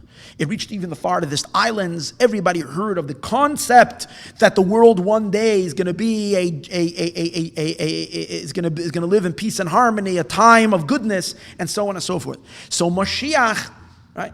But the Rambam says, and when Mashiach, the real Mashiach will come, they will notice that Sheker Nachlu Avaisem, that their parents told them lies. So Rambam clearly says that the Christians, those that believe, once Mashiach comes, they will drop that at the drop of a hat. There's no question the moment they will see the face of Melech HaMashiach, because ideologically they agree. They agree in the belief of God. They believe in the idea of God's morals to the world and sanctity of marriage and of life and so on and so forth. These are things that they truly believe in. It's just that they have a mistake. Once Mashiach comes, they'll realize that it wasn't him. It's Mashiach Tzidkenu. It's a different. You see it clearly in Rambam. He says when Mashiach will come, they will all notice Sheker Nachlu Avaisem. Their fathers gave them lies, and they will accept Mashiach.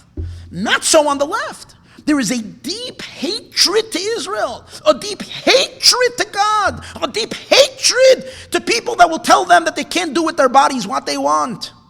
And that that's the problem. And that's what we're seeing right now. Why did it took all this time from when America was established? Because as I mentioned earlier, the rule is Ma fixes Ban. 45 fixes 52. So who's 45? Trump is the 45th president in the United States of America, 45th president. The animosity against Trump is so strong, people don't even want to say his name. And they say about him, they say, impeach 45. It's a slogan.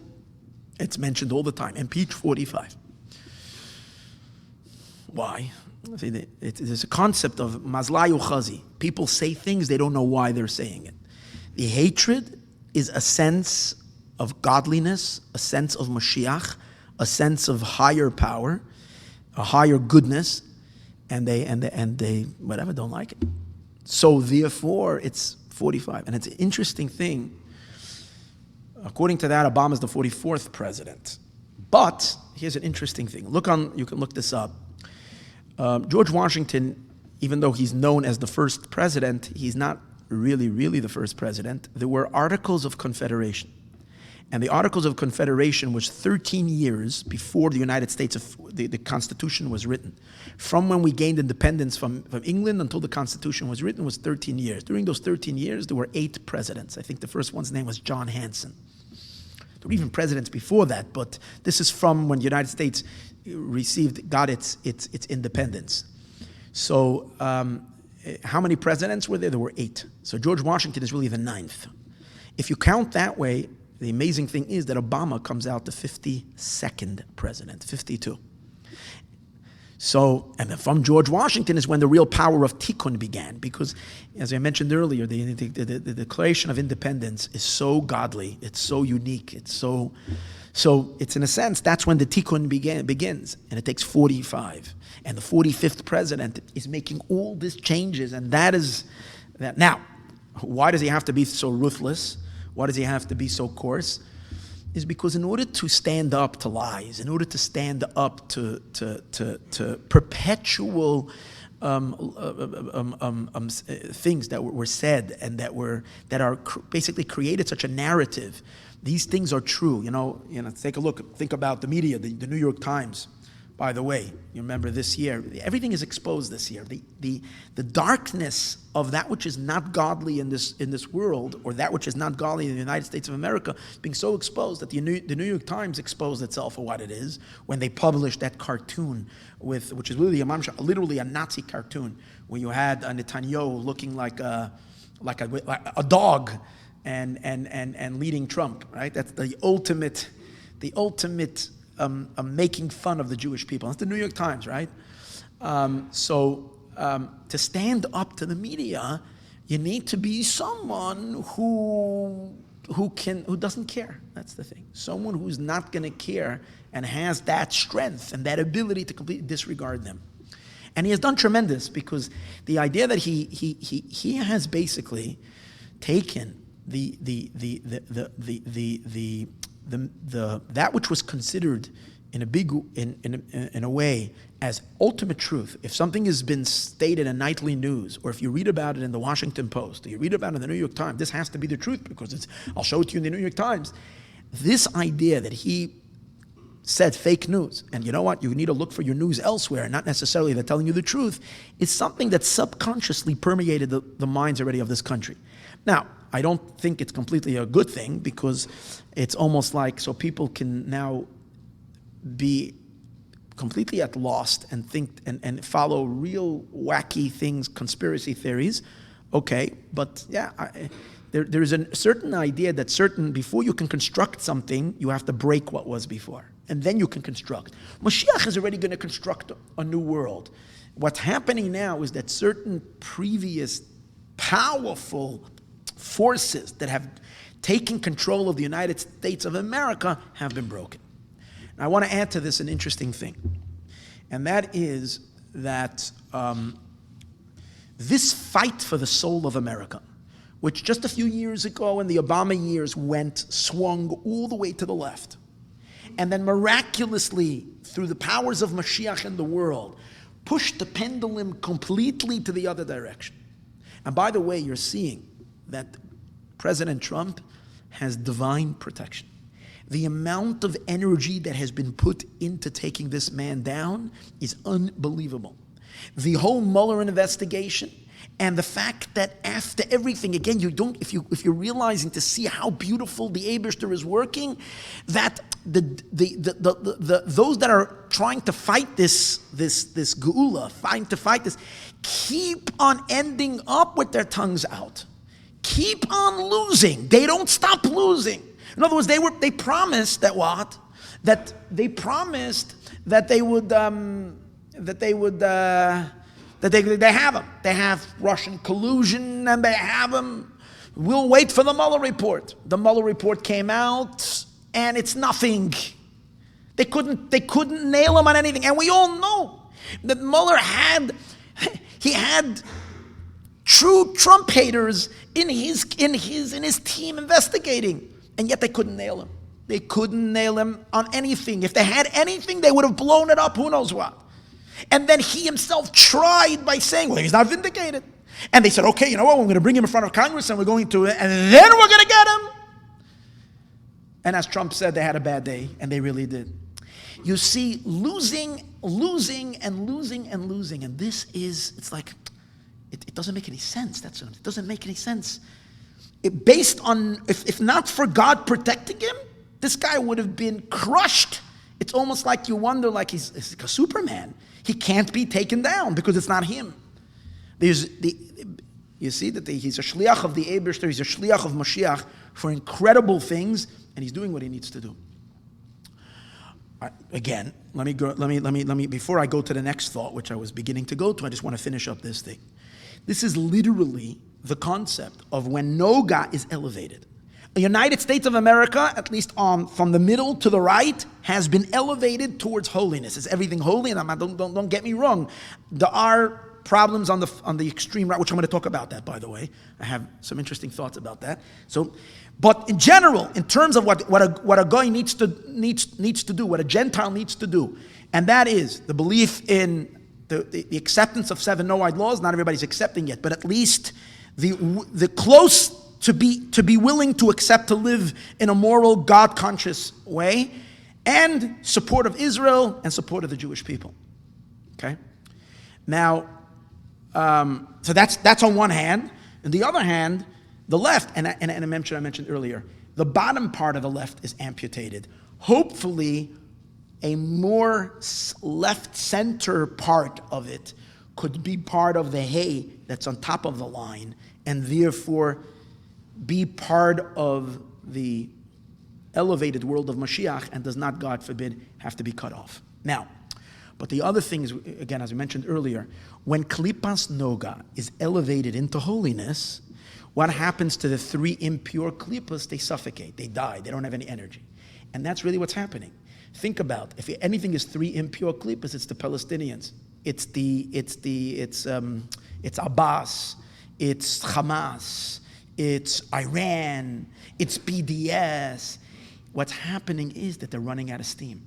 They're losing power. They're becoming weaker and weaker and weaker from day to day. They're disintegrating, they're collapsing, they're falling, they're losing all their energy. He stopped funding them. And now Europe is also considering, I heard that, Switzerland stopped giving money to UNRWA as well, because they just discovered so much corruption over there. You're seeing that it's gonna implode on its own. And another interesting idea, as I mentioned earlier, I think I'm going in a few different places, and I asked earlier, what's this concept of, what's wrong? I would think globalism is a really good thing. It's messianic. And here you're seeing the opposite. You're seeing that there's a more nationalistic kind of a sense happening, trends in the United States of America. In Brazil, it was a nationalistic, whatever the guy's name is over there, that's also more nationalistic. And now in England, Johnson, what's his name, Johnson, that Boris won the election, also a Trump-like figure, also a nationalistic type of a guy. And in France, they just had European elections, and over there too, you're seeing the rise of nationalistic. And we Jews are very afraid of nationalistic type of things, because that usually brought oppression to the Jewish people. But what could be the positive element of it? So what I'm thinking is, again, this is just it's not yet a developed thought, and I need more sources to this, but I think the concept is as follows. When we're talking about a Mashiach world, and we're speaking about 70 nations all getting together and serving God, all the people, as the pasuk says, everybody will make one bond, and I'll convert the nations to serve Hashem. When God created a world, and He created a world of different nations, every nation has its identity, and every nation has its purpose, and every nation has its function. When a nation, the idea of creating a mush where everybody is one is removing the borders and the boundaries that there are between nation and nation is not a godly thing. And I'll try to give an example from the human body. The human body functions well only as long as every limb and organ in the human body recognizes its duty, its function. If the body would one day decide that it's unfair for the duration of all of humanity that the head was always treated as a head walking on the top, and the feet are on the bottom, it's really not nice. And therefore, because why should there be any kind of supremacy to the head over the feet? That's racism. In the world of the body, it's you're looking at yourself as being higher. So you know what we should do?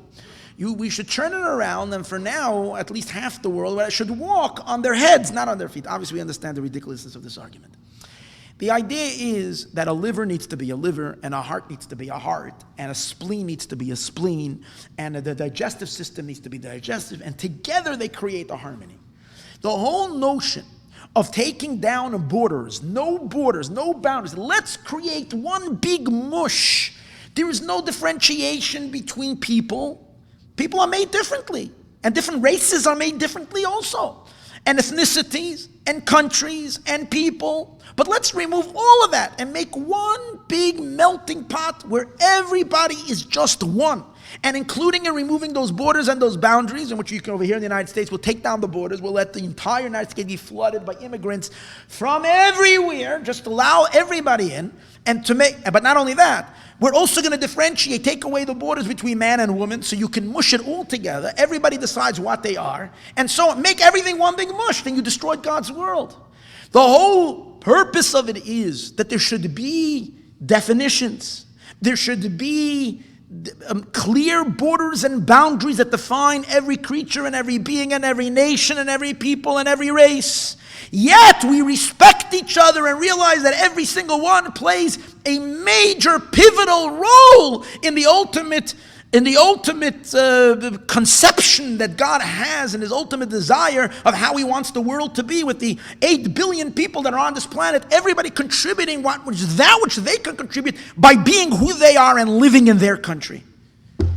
And that's why it's so anti-God, because it's anti the definitions that Hashem has made.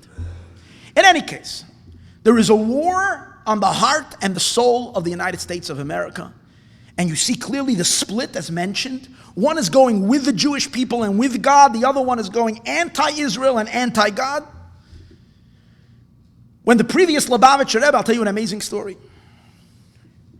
When the previous Lubavitcher Rebbe came out in 1927 after his battle with the Soviet regime, and he was arrested, and they almost took his life. And with miracles after miracles, the Frierdiker Rebbe was liberated. And he went to Riga, and then later he moved to Poland. The Frierdiker Rebbe was invited to come to the United States of America. This is in 1929. He was invited to visit the United States of America. And the Frierdiker Rebbe consented to the invitation, or accepted the invitation, and notified that he's coming to America. Meanwhile, he, however, made arrangements to go to Eretz Yisrael. So the previous Rebbe left Europe, went to Israel, but from Israel he came. Is the only time El Chabad Rebbe went to Eretz Yisrael, and then from Eretz Yisrael he came to America. Okay. Now, when he came to America, the Frierdiker Rebbe, I think, visited a whole bunch of places. He stayed here for close to 9 to 11 months. He was in Philadelphia, he was in Chicago, he was in St. Louis, he was in Memphis, I'm not sure, all over the place. He went to strengthen, he was raising money for his work to help the yeshivas back in Russia that was under assault. And he also was planning to lay the seeds for the future of Lubavitcher moving over to America and strengthening the Jews in the United States of America, the Yiddishkeit here in America.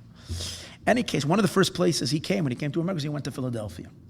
When the previous Rebbe came to Philadelphia, he came with a train, and when he got there, the mayor himself came to greet him, and they took him to Independence Hall. The previous Lubavitcher Rebbe, Rabbi Yosef Yitzchak Shneirson, went to Independence Hall, and it was a huge group of people all came to greet him, Jewish community obviously, and some other very important dignitaries. The Frierdiker Rebbe's, people knew of him as a hero for fighting for freedom of religion.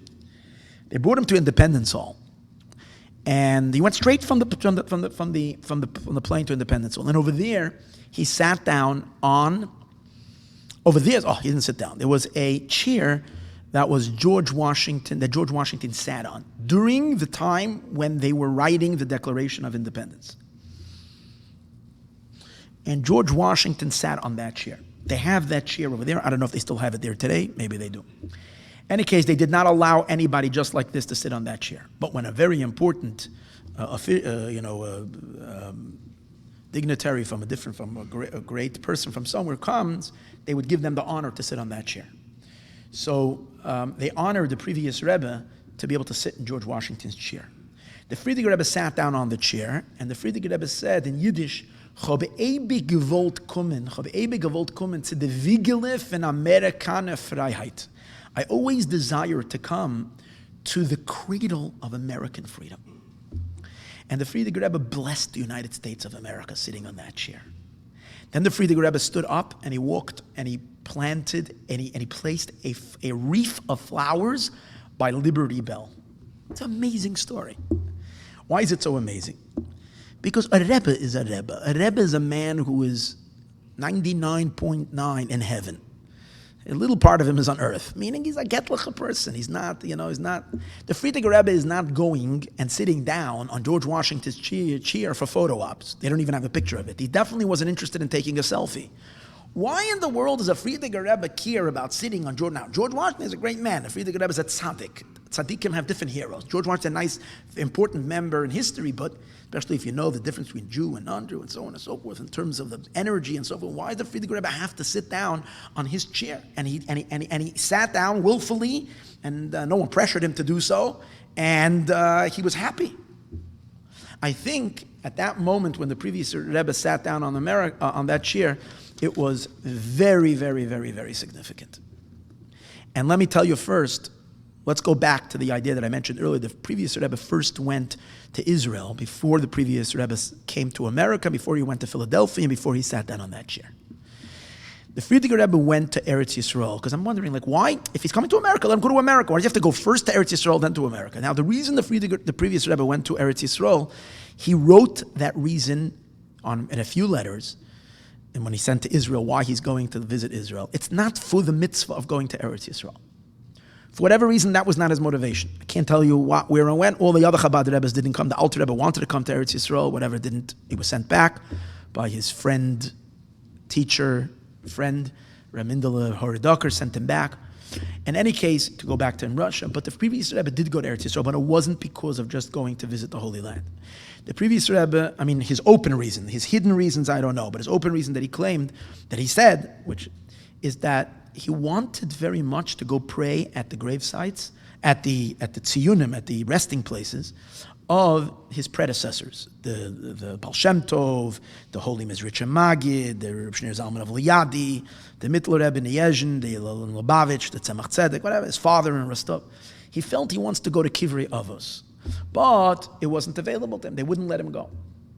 So obviously he wouldn't let him go. He can't go back into Russia. He barely escaped alive.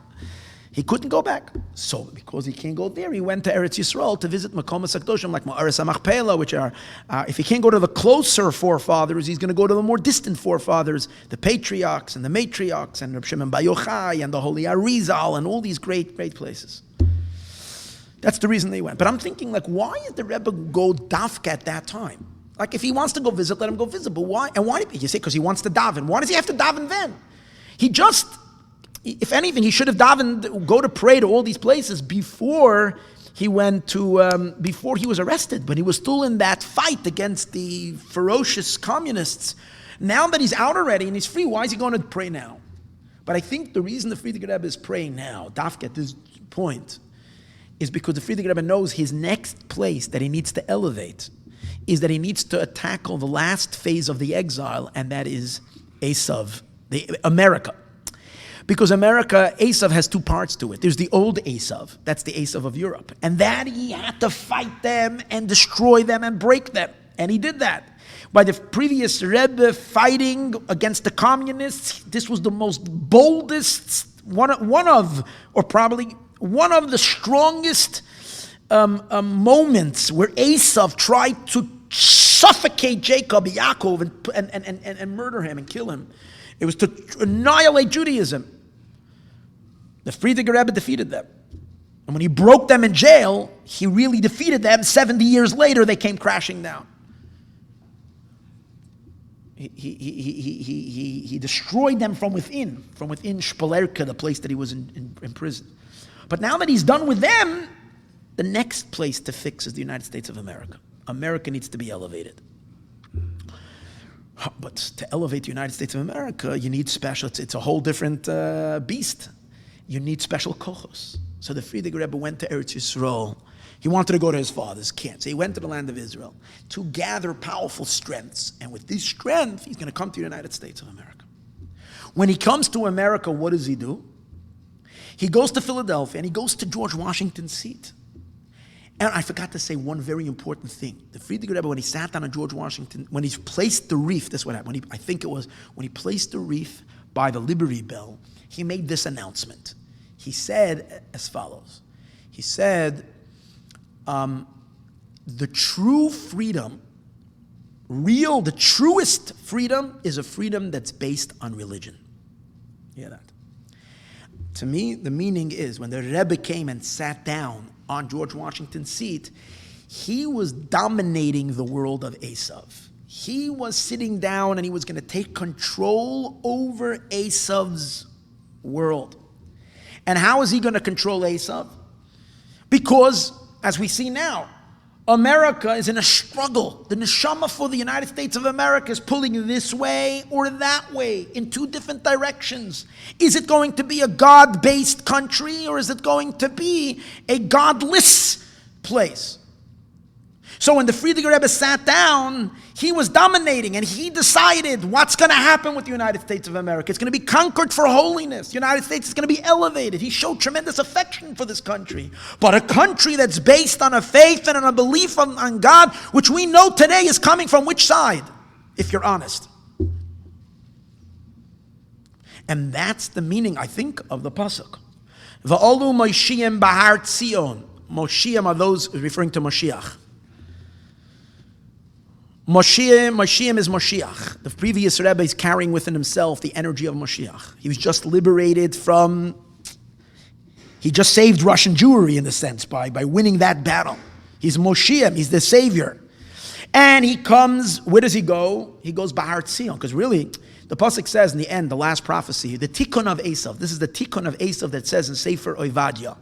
It says the Moshiach, that the last pasuk when it says Esav is going to be fixed.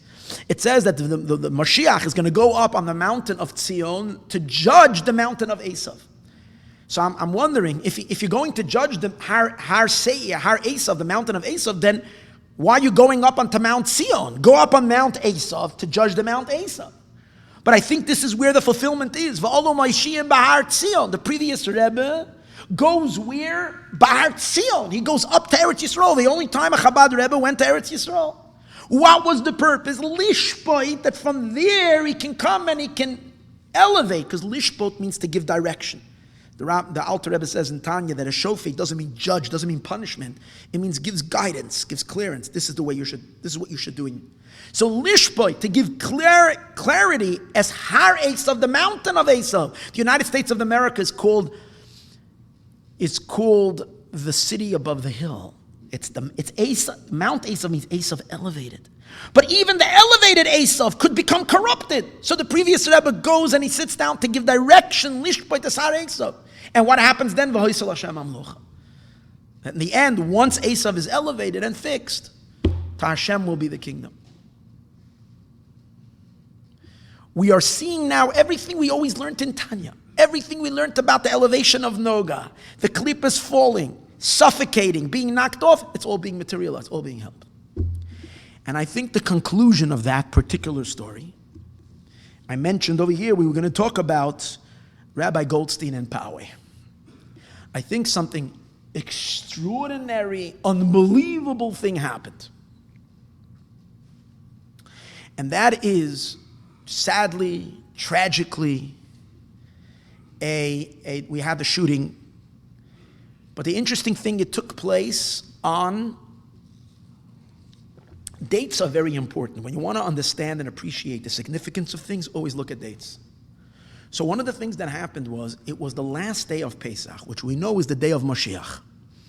That Rabbi Goldstein, this murderer came into Rabbi Goldstein's shul and wanted to shoot up the shul.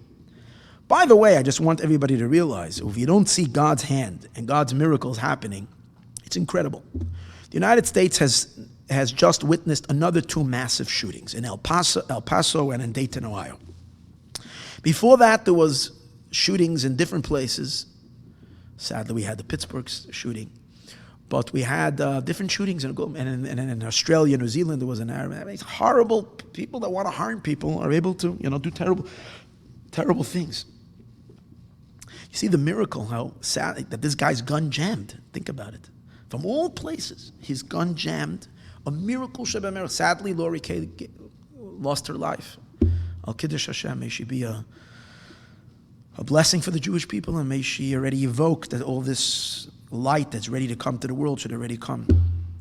In any case, Rabbi Goldstein lost his fingers, but it was what's interesting, it happened on the Mashiach's day. What was the significance of that? Rabbi Goldstein, right after the shooting, was, I have to say something like this, was suddenly the purest and the deepest and the holiest expression of a powerful neshama, Chassidish neshama came to the light. The way he spoke, disregarding his horrible pain and emotional, mental, and physical pain, but to be able to immediately after his surgery speak words of encouragement and speak to his community while his fingers are dangling, and that Am Yisroel Chai v'Kayom, and they will never defeat us, and Am Yisroel Chai, and whatever he was encouraging, it was beautiful. And the Kiddush Hashem, the strength, you never see that anywhere else, that someone stands up with, you see the nitzchias, you see the eternity, the power of the Jewish neshama that will never be defeated, came out in such clarity. It was like the Mashiach. Every Jew has a nitzutz. It says every Jew has a nitzutz of Mashiach. Rabbi Goldstein, during those few days after the shooting, was shining, his nitzutz of Mashiach was shining with all of its light. And because of his selfless exposure of his Jewish neshama, that has power. And what happened? He ended up being invited to the White House to come.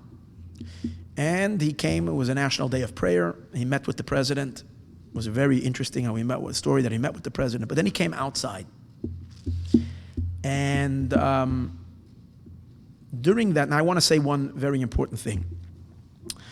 If you go back to the story of Bereshis, we see in the story of Bereshis that Yaakov has a meeting with his brother Esav. Remember, this whole story that we're telling today of the Jewish people fixing the world of Esav, it really goes back to the ancient story of Rivka having two babies, having two children, and they're fighting in the womb. Finally, they split, and Yaakov is a tzaddik, Esav is a wicked person, and Yaakov takes away certain things from his brother Esav, the blessings and the firstborn rights, and then later Esav evokes his brother Esav's wrath. Yaakov has to run away. Yaakov runs to Haran, Uncle Lavan's house. He spends 20 years over there, and over there he amasses a fortune because he ends up marrying all of Lavan's daughters, two, and then really there are four. Yes. And then he has a big family, grandchildren, of children. Then he works there, and he manages to transport all of Lavan's wealth, became his wealth, and now he's coming back as a very, very successful person, okay, with wealth and a large family, but he's terrified of his brother Esav. So when he comes back, he tells Esav, Rashi says, he goes and he sends messengers to Esav, and he tells him, look, I'm coming, and I don't want to harm you, I want to be in peace with you, so on and so forth. But the messengers come back, and they tell him Esav is coming, and you think he's not coming like a brother. He's coming like with 400 warriors, and he wants to. He doesn't have good intentions. Yaakov is terrified. A whole story. Yaakov has a wrestling match. So Yaakov prays, and he prepares a big bribe, a gift, and you know the story, Parshas Vayishlach. And then in the middle of it, Yaakov has a scuffle with the angel of Esav, with this man who he meets, and they're scuffling, they're fighting. Yaakov sustains an injury in his thigh and sciatic nerve. And then after that, he has an encounter with Esav. When Yaakov humbles himself, bows down 7 times, but eventually, when they meet, Esav embraces him, and you would think Esav ran towards him, and it looked like Yaakov at that moment must have thought, okay, he's going to bite off my head. He was capable of doing so. At that last moment, this unbelievable magical transformation comes over Esav, a powerful sense of brotherly love for his brother. He hugs him, he embraces him, and Rashi says, according to one opinion, he kissed him with all of his heart. Amazing. And then Esav says to Yaakov, you know, this is your family, they get to know you. And Esav says, why don't you come to me, come see my family. You know, we'll go have a Sunday barbecue together, me and you get to meet cousins, Christina, and I don't know all of his names of his Einaklach. Come meet your cousins, my children, your children. Let's get together. And Yaakov says, don't worry, my kids are family. It can take me a while. You're here. horseback. You go ahead of me, I'll catch up with you. In the end, Yaakov never went. So Rashi says, he's lying. He said he's coming and he didn't come.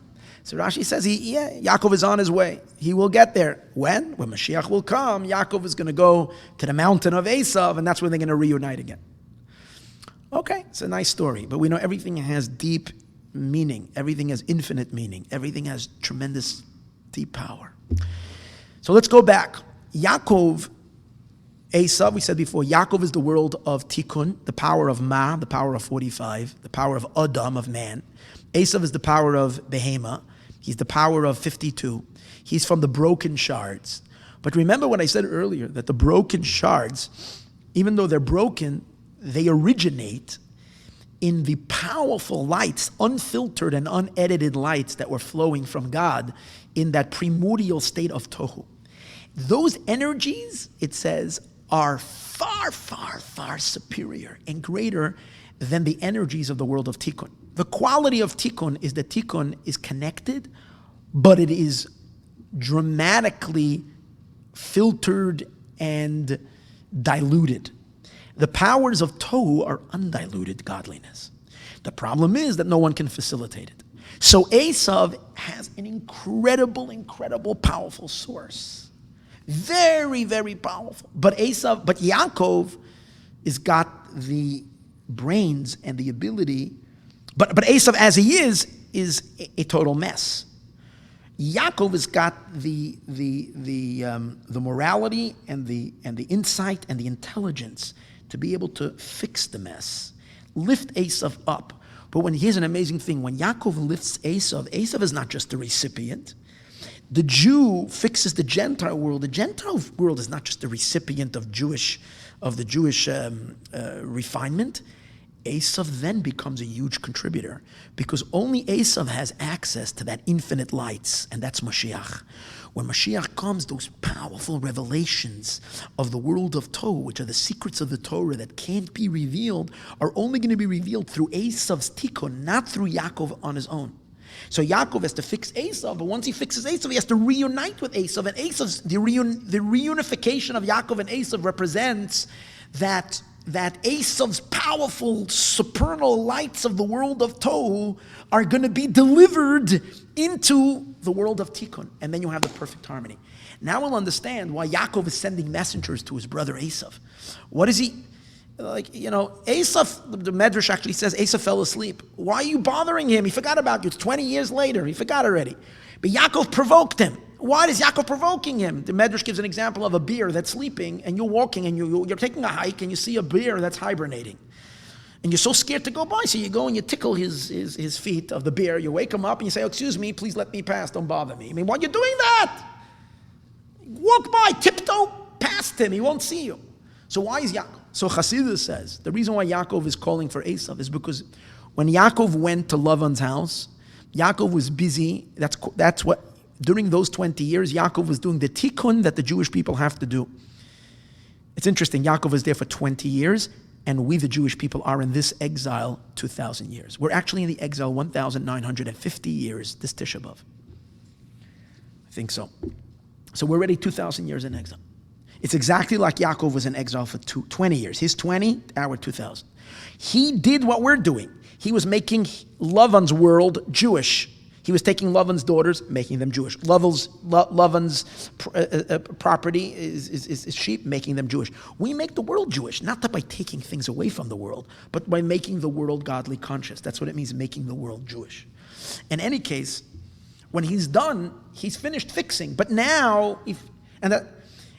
he needs to go to his brother Esav, and he once he fixed that Esav world, which is also related to Lavan, once he fixes it, now he's ready for Mashiach. But in order for him to have Mashiach, he needs to go to call his brother Esav and get Esav to channel. Once Esav is elevated, he needs Esav to channel to him those powerful transcendental lights of Tohu to Yaakov. So therefore, the pasuk says, he sent the Eshlecha, he says to him, Lahagid la'adoni, I'm going to let you know. That why? Rashi says, I kept the 613 commandments. Why does Esav care that Yaakov is keeping commandments? That's the whole idea. By keeping the Torah, I fixed the world already. So I'm ready for Mashiach. The only thing I need is limtzoi chen beinecha. I need to find favor in your eyes.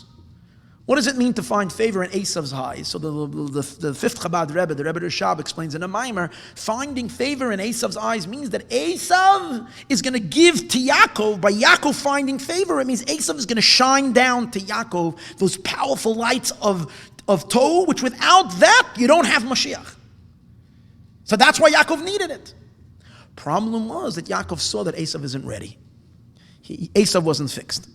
Lavan was fixed, but Esav wasn't fixed. So, but for a moment he was fixed. That's why when he goes and he has a meeting with him, Esav for one moment, because of the job that Yaakov did, entered into Mashiach world. And then when Mashiach comes, Esav and Yaakov are going to be best friends, big brothers. So at that time, they kissed and they hugged. It was a beautiful moment. But then Yaakov says to Esav, says, come together with me. And Yaakov knows he's not ready. So Yaakov says, I'm going to come. When am I going to come? In 3,500 years, I'm going to come. In the end of days, I'm going to come. And I think that just happened in front of our eyes. Maybe we're just blind, not realizing what's going on. The Lubavitcher Rebbe said, we finished the work in Lavan's house already. We're done. We're finished Lavan's work. Meaning we elevated, we finished all the birurim, we finished already rectifying the world. It's time to go get Esav. So here's an amazing thing. One of the things I just mentioned was when Yaakov was preparing to meet with Esav, he had an injury. He got into a scuffle with the angel of Esav. And by the way, you know what that injury means? That injury represents all the persecution that Esav did to the Jewish people. That's what the Medrash says. It refers to Doro Shel Shmad. All the generations and generations that the Jewish people were persecuted by the Christian world. They injured the Jewish people. They couldn't kill us, but they injured us badly. After that scuffle, and Yaakov did not break, the angel of Esav told Yaakov about a name, that he's going to have a name change. His name is not going to be Yaakov anymore. His name is going to be Yisroel. What's the difference between Yaakov and Yisroel? Yaakov means Yud Akev. Yaakov is called Yaakov because he is fighting with Akev, with Esav. He's holding on to Esav's heel. That's the 2,000-year struggle that we struggle with Esav. We're holding him by the heel. And what are we trying to do is we're trying Yud. Yud is an awareness of God. It's the bittul, it's chachma, Yud is chachma. Koach ma, it's the power of 45. It's the power of recognition of God that we have. We are Adam, we are man. We have that, as the sages say, Adam atem, you are called Adam, you are man, because you have that higher consciousness. And you need to bring that bittul, that Yud chachma. Yud is again, it represents the power of chachma. Koach ma, you have to bring it into Esav. Which part of Esav? Even into the heel of Esav. So Yaakov is holding on it. That's for 2,000 years. We're wrestling with this tough entity called Esav. Once we're done with this wrestling of Esav, what happens? Once we're finished with Esav, so then when we're done, we get it back our new name. What's our new name? Yisroel. Yisroel means Li Rosh, to me ahead. The Jewish people are then elevated higher and higher and higher. And the whole world recognizes that Israel is the light for the whole world. Rosh, head. That's after the injury, okay? Now watch how this played itself out just now. Let's say like this.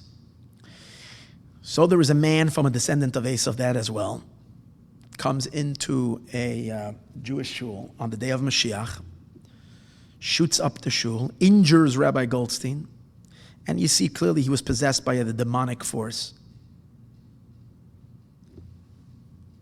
By the way, I have a very important parenthetical thought which I have to say right now. Whenever I am speaking of separation of people and saying this is the klipa, and these are the kedusha, and this is the... And therefore when you have people that are doing things that are purely evil, like ISIS, by the way, I wanted to get to them, and people like that, or these extreme right people that are what would you call them? What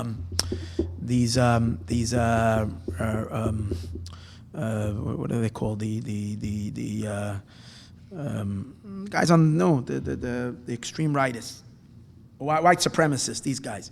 But by the way, It turns out that these two murderers who just shot up, by the way, the two places, we shouldn't blame everything on the white supremacists. They're white, but they're not white supremacists. They actually identify with the left. So this whole idea, and Antifa and all these people, it's not like they just love to paint it and put everything on the right. But okay, I'm not going to get into that. But I don't want to sound like I am emphasizing an idea called predeterminism. Say, these killers can say, what can we do? If we are the junk, if the sparks of holiness are going out, and we are the leftover dregs, and we are just the leftover junk that's left over, and the leftover muck, then what's our fault? So why are we talking about trying to teach Sheva Mitzvahs B'nai Noach? One of the preventions we're taking, we should take, the Rebbe said we should take, that these things shouldn't happen, is if we teach the world that they should believe in a God and accept 7 Noahide laws. That's the only thing that can hold back a person. Why not go kill? If this is a sport, this is fun, if there's no purpose to life, if there's no meaning to it, if there's no God, and we're all random creatures here by accident, so why is it any different than the jungle? I can do whatever I want. So the Rebbe said we should teach. But you might argue and say, based on what you're saying, hey Rabbi, based on what you're saying, all of this doesn't, these people are just evil. No, so it's a very important distinction. What I think, and I was thinking about in the last 2 days, and I never said this in a shir, is that these separations of good and evil that are happening in the spiritual realm above, in the energies of the cosmos. Till now there was a mixture of good and bad mixed together. Now everything's separated. Human beings were given free choice. That means that you have the choice of which energy you're going to allow to flow through your system, through your body, what you're going to be channeling.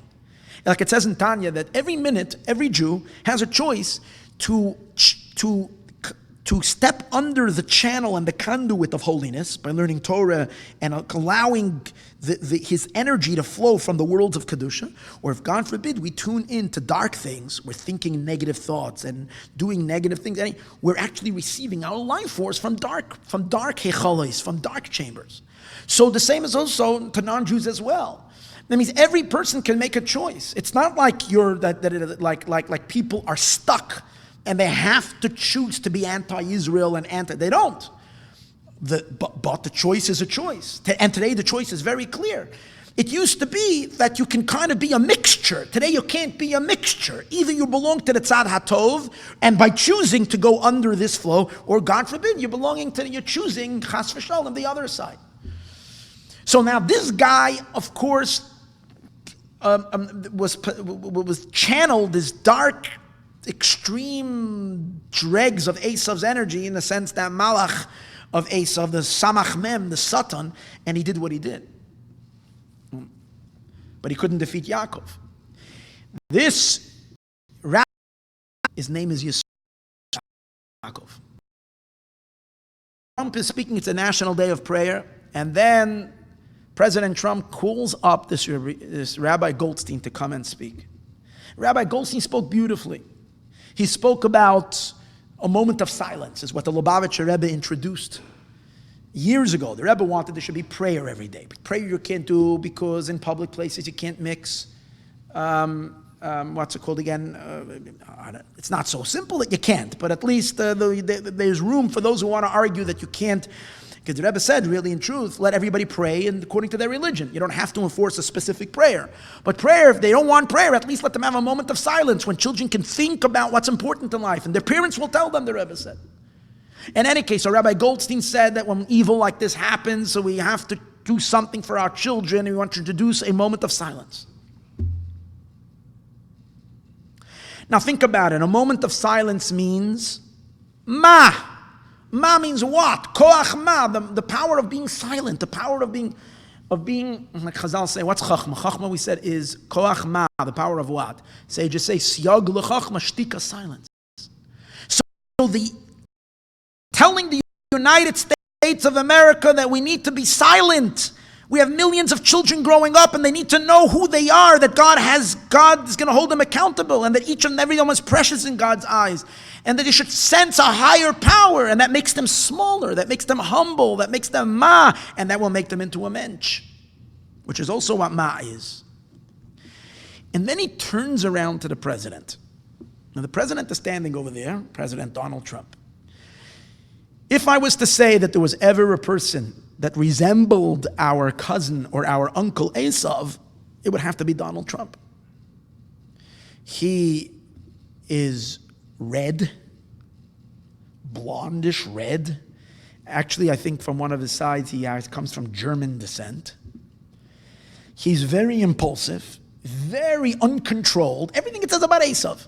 If there had to be an incarnation of somebody, it's interesting, people say Cyrus, this, that. I think he's definitely not an ordinary creature. That's the thing. That's the thing about him. We know he's not of the norm. He's an alien from a different planet. He's from a different place. So now this Donald Trump, so he has got to be an incarnation of some biblical figure. So who is he an incarnation from? Again, I can't say this on my own, but it makes so much sense. That's who he is. He's impulsive. He keeps on his tweets nonstop. He keeps on, right? And this Yisroel, and now you watch Yisroel, he's the injured Yaakov coming out of exile. He's the Jew. He represents all the Jewish people. He turns to the president and he said, I was sitting in my office and I was crying after, or my house, I think. I was crying after, I was hitting me all this after my surgery, and I got a call. And when you called me, Mr. President, he said, you began my healing. And he turns and he says, you know, President Trump, you are a mensch par excellence. Now, half the country was, wow. The other half the country, when he called President Trump a mensch, especially Jews, leftist Jews, the only thing left in Judaism is to be a mensch. And the one person that they will never agree is not even close to being a mensch is Donald Trump. Why did Rabbi Goldstein say you are a mensch? Say anything else. Say you are cool, you are nice, you did something nice. What do you mean you are a mensch? But I think this was, and then when he said to him, you began my healing? When you called me, you started my healing. These are, what's happening and being televised for the whole world. This is biblical. This is of biblical proportion. This is exactly the fulfillment of Yaakov meeting with Esav. Now you say, oh, Yisroel Goldstein is Yaakov? First of all, he's a shliach of the Lubavitcher Rebbe. If the Lubavitcher Rebbe would have been called to the White House and met with President Trump, could it be a meeting from Yaakov and Esav? Shliach shel adam kamoisai, a shliach of a person, especially in those days. Rabbi Yisroel Goldstein was not the ordinary human little Yisroel Goldstein. He was a superpower channeling powerful lights to the world. And he turns around and he says, you are a mensch. That means, what was the whole work? The whole work of the Jewish people was to take Esav, who's, as we said before, the power of Ban, shattered vessels, called Behema, and turn the Behema into an Adam, into a mensch. Tohu, tikkun should fix tohu. So he says, you are a mensch, par excellence, and you began my healing. Why does he have to heal him? Because he injured him. Back then, the angel of Esav injured him.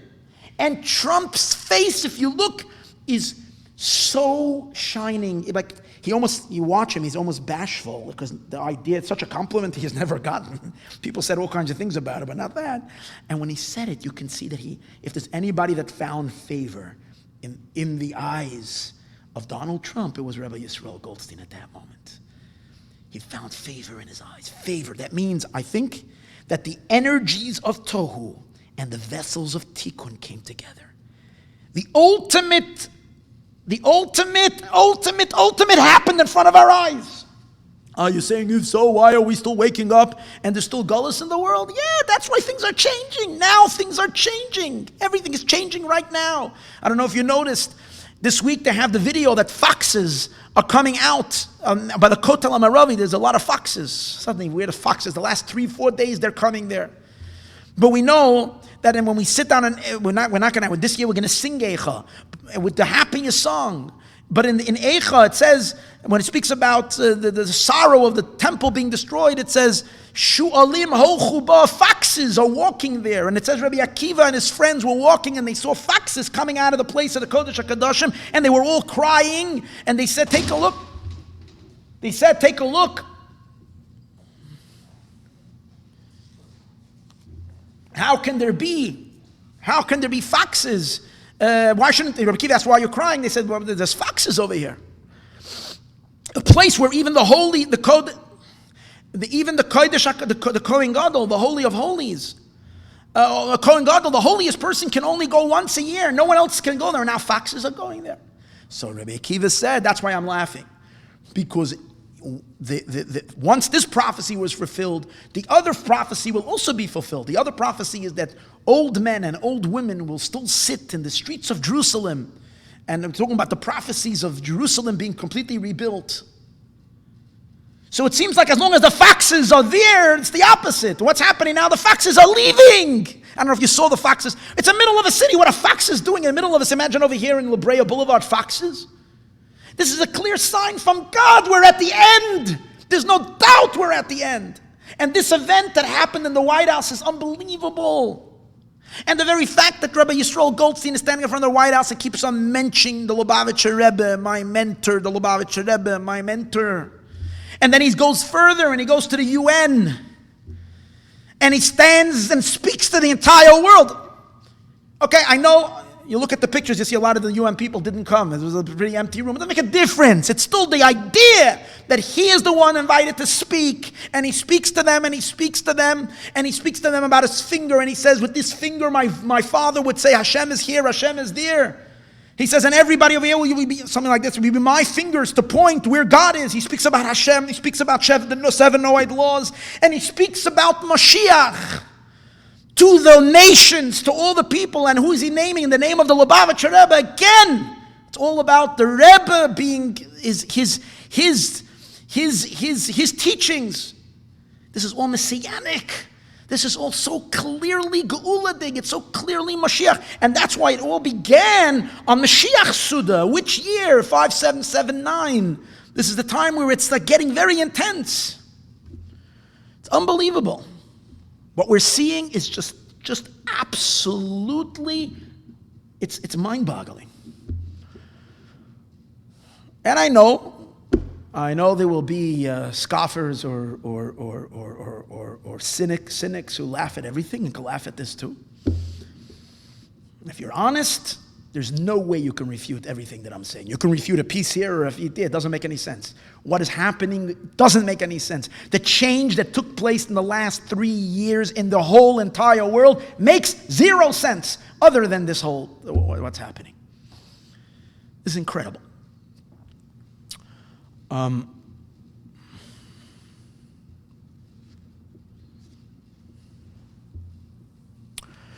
So now,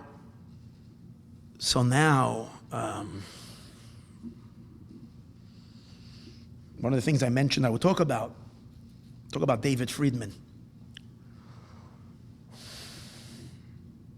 At the root of all of this is keeping Chas v'Shalom Eretz Yisrael intact and not allowing that Israel should, God forbid, lose or have even the thought to give back land, not to give land away, and especially not even to think of Jerusalem, of Yerushalayim.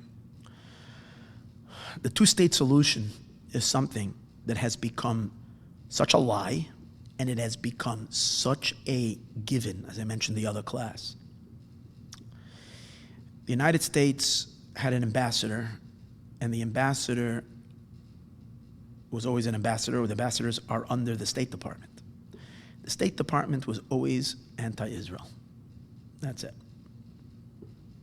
That's the one part of the government that was pretty anti-Israel. Secretary of State was generally, the Congress was pro, this was a little negative. The fact that President Trump nominated, this is godly, this is purely godly, a fellow who's an observant Jew. But observant Jews have all kinds of ideas. The person that he nominated is a student chavrusa of Rabbi Wolf, a Chabad shliach, who spent a couple of years learning with David Friedman the sichos of the Lubavitcher Rebbe pertaining to, he wanted to learn Navi. David Friedman very much wanted to learn Navi. And from the course of learning Navi, they ended up speaking a lot about Eretz Yisrael and the land, and Rabbi Wolf shared with him the Rebbe's talks and the Rebbe's opinions about not chas v'shalom relinquishing or even talking about relinquishing an inch of land. That this David Friedman should replace all, I remember who the other people were earlier, who were 70% or 80% tilting towards Palestinian ideas in order to resolve the conflict. And now and the fact that it passed Congress and it passed the, whatever they call it when they do the Congress has to give their approval, and that he should be the one. And obviously he's behind so much of the move of the Jerusalem Council. I mean the embassy, and all the other all the other great America support. And by the way, it's interesting. His name is David, and it's related to David HaMelech. By the way, he should have consolation as his mother had passed away just this week. But I think it's just unbelievable that something like this should happen. This is so different, such a change, such a transformation. He's basically acting on behalf of the Lubavitcher Rebbe. And when he's just now in New York, where does he go to? He goes to the Rebbe's oil and davens there. This is ridiculous. This is insane.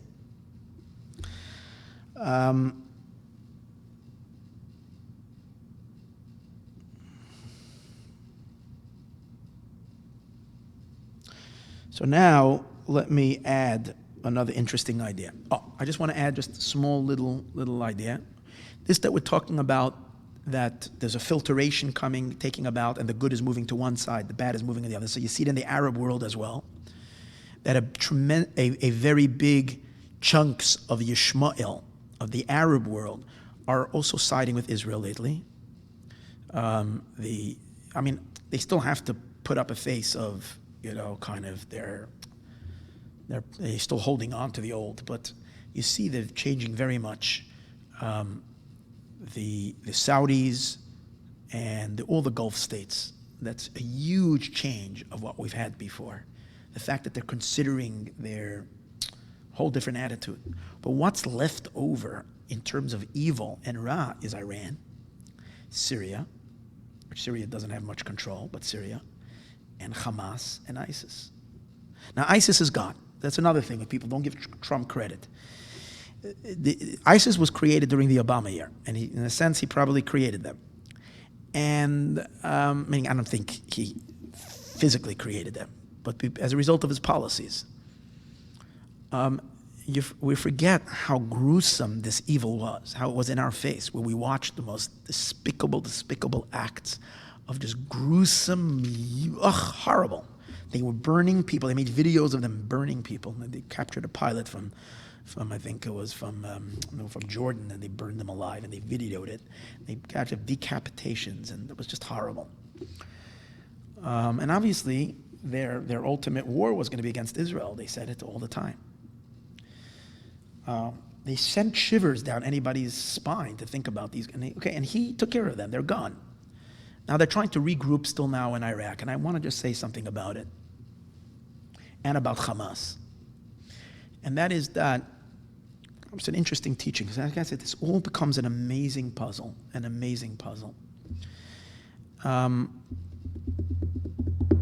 It says that when Noach made the Teva, Noach was given by God certain instructions of how to build the Teva. He should make the Teva 300 cubits long, 50 cubits wide, 30 cubits high, and 1 cubit on the top was flat. That's what is the. So the Megala Amukos, one of the great Sfarim, Kabbalah, or it's Reb Shamshon of Ostropoli, was another great Kabbalist. I don't recall which one it is, but one of them says the significance of these measurements of the Teva. And he says like this: when Hashem created the world, and the sin of the Eitz Hadas, the sin of the tree of knowledge, which is a mixture, so good and bad mixed. When once you ate from the tree of knowledge, evil got into man. Through the snake, evil got into Adam and to Chava, and from there it polluted all of the world. It even went into the earth. That's why Hashem curses the earth. The earth is going to give out good and bad, thorns and stuff. The bad that went into the earth, the Mittler Rebbe says in a Maimer, started impacting people because from the earth grows trees, and the evil and the trees create oxygen, and oxygen breathing, we breathe the air, so it produces in mankind a nature towards evil. So the evil became so bad that in just 10 generations, they were so corrupt that the world was like filled with corruption. What's the power? Where's the corruption coming from? It's coming from the sin of the Eitz Hadas, which is stimulated by the snake, who's the root of evil. Who drove the snake into sin was the Satan. The snake was just the agent. He was the vehicle for the Satan. Satan in Hebrew is called Samach Mem, or his full name is Samach Mem Aleph Lamed. So the Samach Mem Aleph Lamed, Samael, used the Nachash, and the Nachash, together with Samael, came to Adam, and through Adam he brought the venom and all of that and poisoned the whole world. Okay, and by the time, Noach, at that time, God says, I can't keep this world in existence anymore. I have to clean it up. It's a horrible mess. It's polluted. It's so polluted, it can't continue. So he tells Noach, now, but he says, the two powers that influenced the earth are the snake and the samach, and the power of the Satan, which is samach mem. He says, in every word, in every creature, there's a little bit of good, or else we spoke about that, a spark. He says, in the word nachash, the nun and the shin are good letters, and the ches is the evil of the snake. Again, let me be very clear. It doesn't mean that every ches is negative. Chesed starts with a ches. Chassid starts with a ches. Mashiach has a ches. That can be the tikkun of the ches, but whatever. In the nachash, the snake, the ches is the letter of evil related to chametz and so forth. In the samach mem are the negative letters, and the aleph and the lamed are the positive letters, the good. Kale, the word kale is a godly name. And everything but there's mix. So Hashem tells Noach, in order to make the teva, I want you to take all the good in the world. I can't destroy the world as long as the good is in it. So I want you to take the good and extract it. So I want you to make the teva 300 cubits long. That's the shin. Shin is 300. The shin of the snake. 50 cubits wide. That's the nun of the snake. Put it into the teva. That's the good, putting it into the teva. Then the 30 cubits high, that's the lamed of the word samach mem, aleph lamed, 30 cubits high. And one amma, the one amma, that's the aleph of the samach mem, aleph lamed. So take all the good that's in the world, put it in the teva. What's going to be left outside? Pure evil. Simply what I'm talking about is separation of good and bad. Now, outside is going to be only evil. What's left? The ches of the snake, the mem and the samach. That spells the word chamas. Ki mola ha'aretz chamas. The world is filled with violence. The violence is the leftover. That the whole world was violent. Chamas, leftover. Now take a look what happened. In the days of Noach, before we fixed the world, a tiny little teva had all the goodness, and all of humanity was evil. And the whole world was evil, even the animals, corrupted. Now, after thousands of years, the whole world is good and purified. But there is small pockets of evil, the dregs of humanity, the evil should be evil, become Hamas. They call themselves Hamas. These letters, this is like some concentration. This is evil concentrate. ISIS, the interesting thing is, and again, this is using gematria, and I wasn't machadish this, I once saw it, somehow it was floating around. The word ISIS is gematria. Their Hebrew name, or their name where they call themselves in Arabic, is Daesh. But the way the most of the world knows them is ISIS. So ISIS, if you spell it in Hebrew, is Aleph Samach Yud Samach. Now I want to tell you again, I want to make sure. I'm opening myself to criticism as saying, hey, you're making gematria. It's not gematria. The concept is right. Once the concept is right, it is illuminated by looking at the gematria. Then the gematria fits. There's no doubt that ISIS and Hamas is a concentration of evil. So take a look at the word ISIS. Aleph Samach Yud Samach. So Samach and Samach is 60 and 60 is 120. Plus Yud is 130. Plus Aleph is 131. The same gematria as Samach Mem Aleph Lamed. That means that ISIS is Satan itself. This is the evil, the gruesomeness. And that's why interesting thing. Who was joining ISIS? ISIS was serving as a magnet. People from countries all over went to join them. Girls went to join, like crazy. Like, what are you, crazy? Where are you, blown out of your mind? Why in the world are you going to join these? And many of these girls were murdered. They were treated like the ISIS treats women. I mean, it was despicable. It was horrible. But yet, people were flocking. People were going to them. It was like the big attraction in Europe, from every country. They had from Canada, from the United States, from Israel even, from Australia they had, from everywhere. Why? Because evil, the last dregs of dregs, is suctioning, pulling it all up. But what does it say in the end of the days? The Eibishter is going to kill the Satan. He's going to kill the Satan, the Samach Mem. We're in Iraq, it says. He's going to run. He's going to try to run to Basra, and over there he's going to kill him. It's interesting that right now they're defeated. And we're in Iraq and Syria. And it says that, when I just heard in the news, they're trying to regroup, still in Iraq. Who knows if they're going to go to the city of Basra. That's literally the city where God says, I'm going to shech the Satan. And by the way, if you're looking to understand, which doesn't make any sense, these monsters, killers that are now turning up all over and going in and shooting people without any respect for life, it's the same concept. It's concentration of pure... Now again, as I'm saying, as a human being, everybody has a choice. But they are becoming vessels, choosing to become a vessel for the most purest powers of tumah, of darkness, that have no redeeming light. That's why they're willing to kill themselves, because they have nothing to live for. They know they're dying, and they want to take everybody with them. That's the idea. That's how Klippa wants to go. Klippa wants to go by destroying. You know, when they used to do what do they call it? When you extract a demon from a person. I forgot what it's called.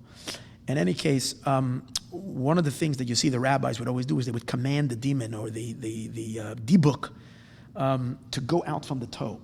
They would warn it. If you dare try something else, they would put all kinds of names of God and swearing of curses upon it. Say, if you leave, because they knew that when the thing is leaving, the reason why it's in a human body is it's protecting itself. But when it's leaving, it knows that it's gonna be chased out into a dark place. It wants to destroy whatever. That's its nature. If I'm dying, I'll die. You'll die with me. So that's why they're so suicidal. That's why they have no reckoning for their own life, because they know that Klippa is now dying. It's coming. By the way, kick it back. Part of the Klippa is as we said earlier, is the media. And if you took a look, just take a look. You can read this. CNN's ratings have dropped like, and the MS, whatever the other one. Also, they're big shows. They're all there because it's just pure lies. It's ending up to being so lies. The United States is going so left to such ideas that are so ridiculous that it's going to implode on itself. That's what you're seeing. It's finito. It's over. It's going to become so clear. I mean, if the elections would be held soon, what is the choice going to be? As much as they hate Trump, they're not going to be able. What they're presenting is so idiotic. It doesn't have. It will collapse. Any case, let's stop talking about that. So that's the idea I wanted to mention about when you're seeing these extreme stuff. It's a cleanup. It's the world spitting out the darkness of it. It's spitting out the ugliness, but the whole world is clean. The whole world is holy. The whole world is godly. The world is ready to embrace Mashiach. And now I want to focus in on two more things. I know it's long, but I didn't have another chance to finish it. So as you listen to this class, there's actually no one here now when I'm giving this class. But you can listen. You'll listen to it as you'll take in as much as you can each time you listen. But I would like to just finish up another few more important, very important ideas. Just in short, this is going to be very short. And that is, I keep on saying it's going to be short, but please believe me that I think this is going to be short. One of the things that Trump has been doing, which was with North Korea. So if the world is going to become a godly place, you can't have North Korea abusing millions of people. You can't have it. It's the only leftover country, that and Iran probably. But North Korea, in terms of its human violations, are worse than any other place in the world. It's just absolutely horrific. I was just reading this week that they actually they force thousands and thousands of women. They force abortions. They do it in the most brutal, despicable, horrible way. They kill the babies. Women have escaped, and China sends them back. It's like horrible. In any case, one of the qualities of Mashiach is that which is the darkest of nations will be transformed. The Eibishter will convert the nations. One of the things that Trump did is that he's the first one who got Kim Jong-un to the table. Now, he met with him 2 times, I think, and it was controversial what he did. Now, you would think that at least the people on the left should be applauding him because, the other option was to go to war. So we're trying to make peace. But of course, everything he does is bad, so it's criticized. But now, he met with him and he presented to him a vision for North Korea. Now, North Korea is playing games. We know that they're playing games. Kim Jong-un knows he has no future being isolated. It's very difficult for him, I'm sure, to let go of his nuclear weapons. It's very difficult for him to let go of his complete exclusive power of North Korea. He might be terrified that he might end up on trial, so he might be very weary, and if I was him, I'd probably also be very weary in it. He would have to be given an option. Who knows what Trump is suggesting? We're going to take you, we're going to put you up somewhere in Beverly Hills, and we're going to make you a fortress that no one can get to you, to protect you. I don't know what he's offering him. I don't know what the inside story is. But the fact that progression has been made and that North Korea is talking about, there was at least a discussion of, and he initially made that agreement, is really interesting. Now, what I really found to be super interesting is the date that happened. It happened on June 30th. It took place on June 30th, 2019. That was the first meeting. When is that on the Hebrew calendar? It's the 28th day of Sivan. Koyach Sivan, 28th day of Sivan. Now, actually, it was June 30th, not 2019, 2018. So it's really Chavtes Sivan. But in New York, it was still, when they met, it was Shkia time. It was like when the sun was setting from Chavches, from the 28th of Sivan, going to the 29th of Sivan. There was a fascinating talk that I just delivered, not mine, from the Rebbe, that I reviewed on Sunday when I gave a class called the Lubavitcher Rebbe Uncensored. I discussed about the 28th of Sivan. In that talk, the Rebbe says that the 20th of Sivan is the day the Rebbe came to America. And very briefly, the Rebbe explains that his coming to America is associated with the finale, the grand finale. We need to finalize the work of bringing Mashiach and making this world holy. Koyach Sivan, the Rebbe says, the 28th of Sivan, Sivan is the Torah. Koyach Sivan means the power of Torah. The power of Torah is to sublimate and to make peace in the world and to take the darkest elements of the world and transform them, to make it a combination of heaven to earth. The Rebbe said it's all connected to that day. The Rebbe is meaning to say when he comes to America and he set up 770, his father-in-law, and then a continuation.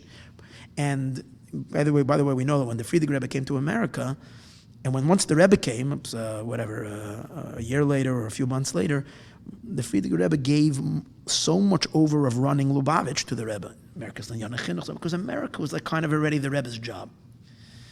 But the Rebbe explains over there that when you lift up something, you lift it up from the lowest point. So America has to be lifted because it's the lowest side of the hemisphere. And from there, the dark. And the Rebbe says that just like Torah has the koach to do that, Pnimiyas HaTorah, the inner light of the Torah, which is the idea, the lights of Chassidus, has that power even more.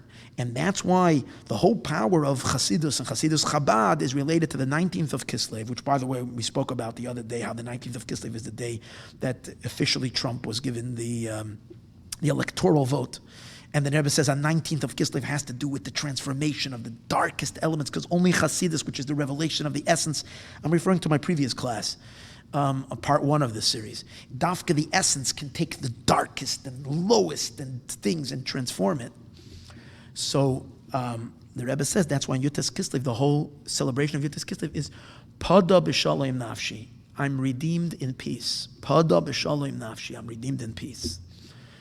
and Shalom, because Pnimius HaTorah enables the inner light of Torah, the light of Chassidus enables that which is the most dark and and people that are the biggest enemies, they too become friends. So what happens on the 28th of Sivan? The President of the United States goes to meet Kim Jong-un, the enemy of civilization, the enemy of the world, and begins the process of turning him over. Now the process isn't over. And Trump keeps on giving him chances, and let's hope Hashem will help. I believe it will happen because it's like, to me, I don't know, I'm not a Navi. I'm not a Navi. But again, this is my own thought, a prediction, that part of the beauty of Mashiach, of that is that we will see tshuva happening on the most unexpected places. So someone like Kim Jong-un to be transformed and bring his country out of darkness as the last civilization that's still living in total, under a tyrant, and completely transformed, that's going to be the miracle of Mashiach. And the fact that it happens on the day that is the empowerment of taking the lowest of the low and transforming it, exactly, Chavches, I think that was amazing. Because the dates and everything is really important. As I mentioned, the date that Jerusalem was, announced was the 19th of Kislev. And here's another very important that was that. The date that Rubashkin was freed was the 17th was the 8th night of Hanukkah, and the date that the Golan Heights was announced as when America recognized the Golan Heights as part of Israel was on Purim. So let me stop for a moment and analyze these three dates for a second. The 19th of Kislev I've discussed already, but I do want to add to it another interesting idea. And that is when President Trump announced Jerusalem on the 19th of Kislev, it came as a result of something that happened a few days before on the 14th of Kislev. On the night of the 14th of Kislev and the night of the 15th of Kislev, before the 14th and the 15th of Kislev,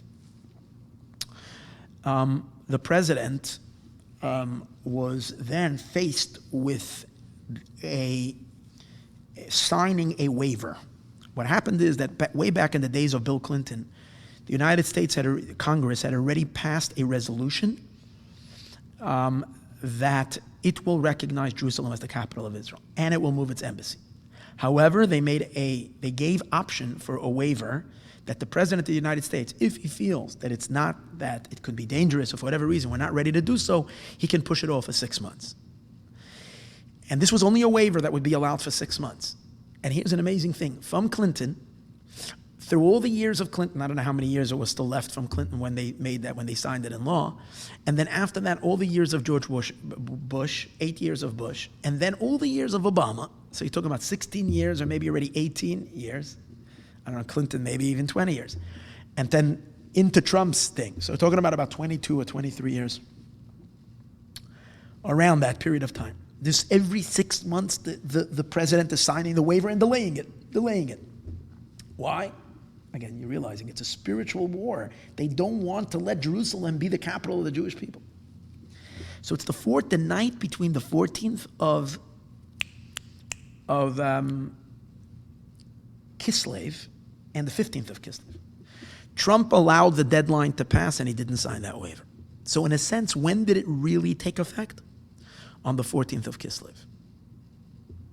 What is the significance of the 14th of Kislev and the 15th of Kislev? The 14th of Kislev is the anniversary of the Lubavitcher Rebbe. Why is that so significant? When the Rebbe became Rebbe, now by the way, you should know that this whole tahalich, the whole element of Geula that I am seeing and that is happening now, that's just unbelievable, is all evolving around one person, and that is the Rebbe.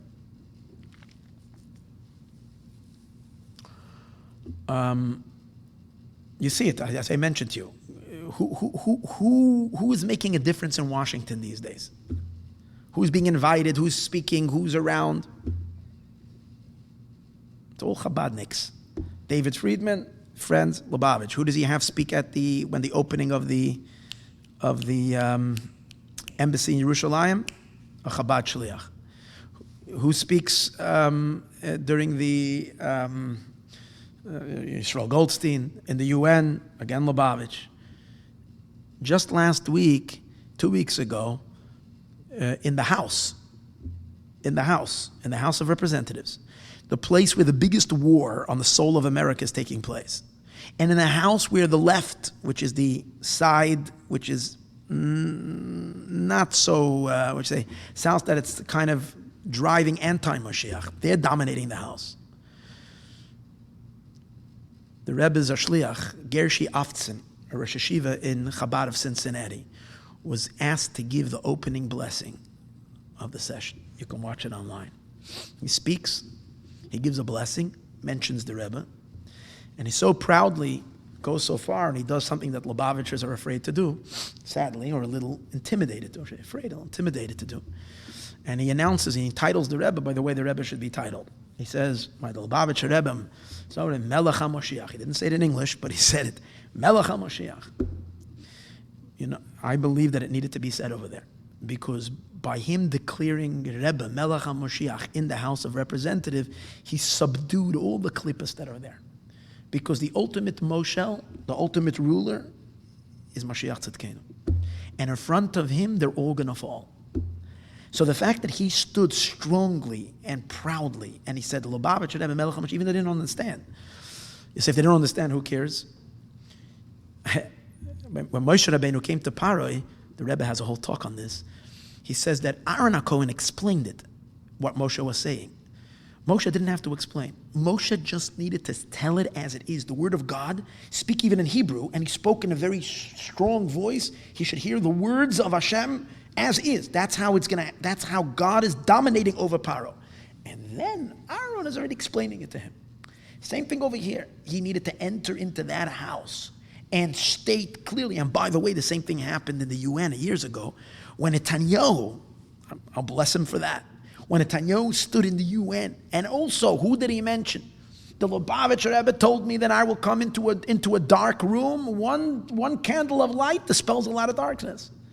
I'm asking everybody that's listening, who is being spoken of in the UN? Who is being spoken in the House of Representatives? Who is being spoken of in the Knesset?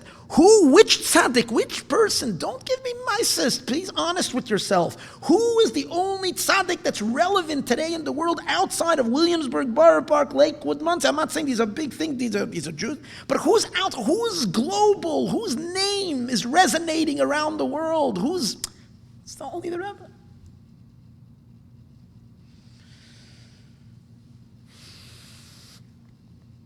Now, for those that are wondering, is he really saying that? Yeah, I'm really saying that.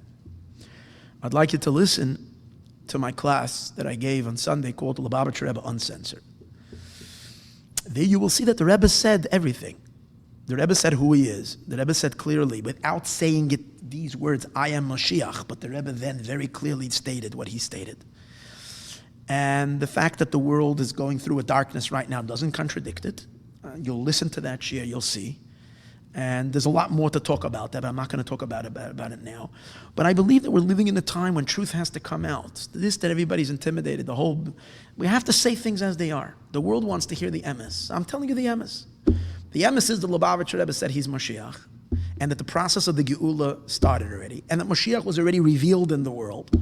In a sense, as I explained in that class, Bias Mashiach happened, but the Geula didn't happen yet. I know it's shocking. Listen to that class. I didn't say anything of my own over there. I just quoted to you the words of the Lubavitcher Rebbe.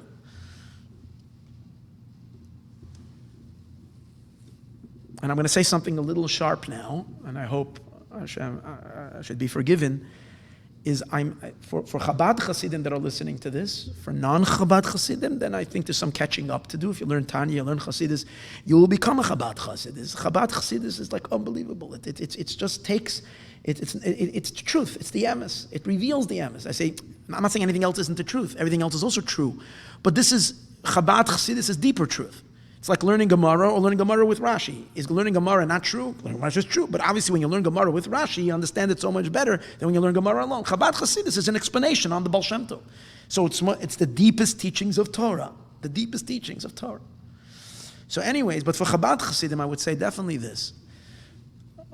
when I came to Lubavitch, I was told, again and again, it irritated me because I didn't understand it.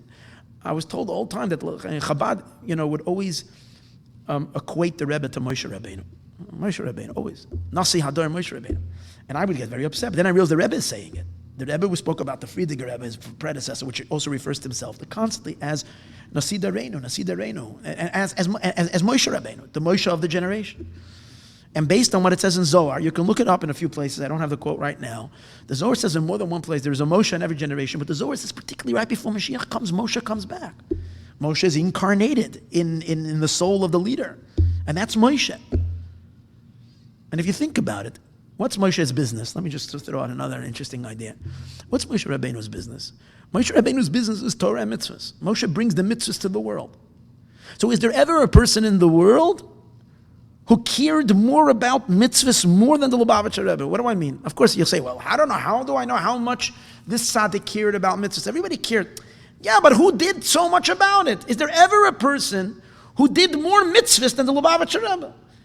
The Rebbe created a mitzvah machine that has never been. I don't think any person since the creation has credit for so many mitzvahs.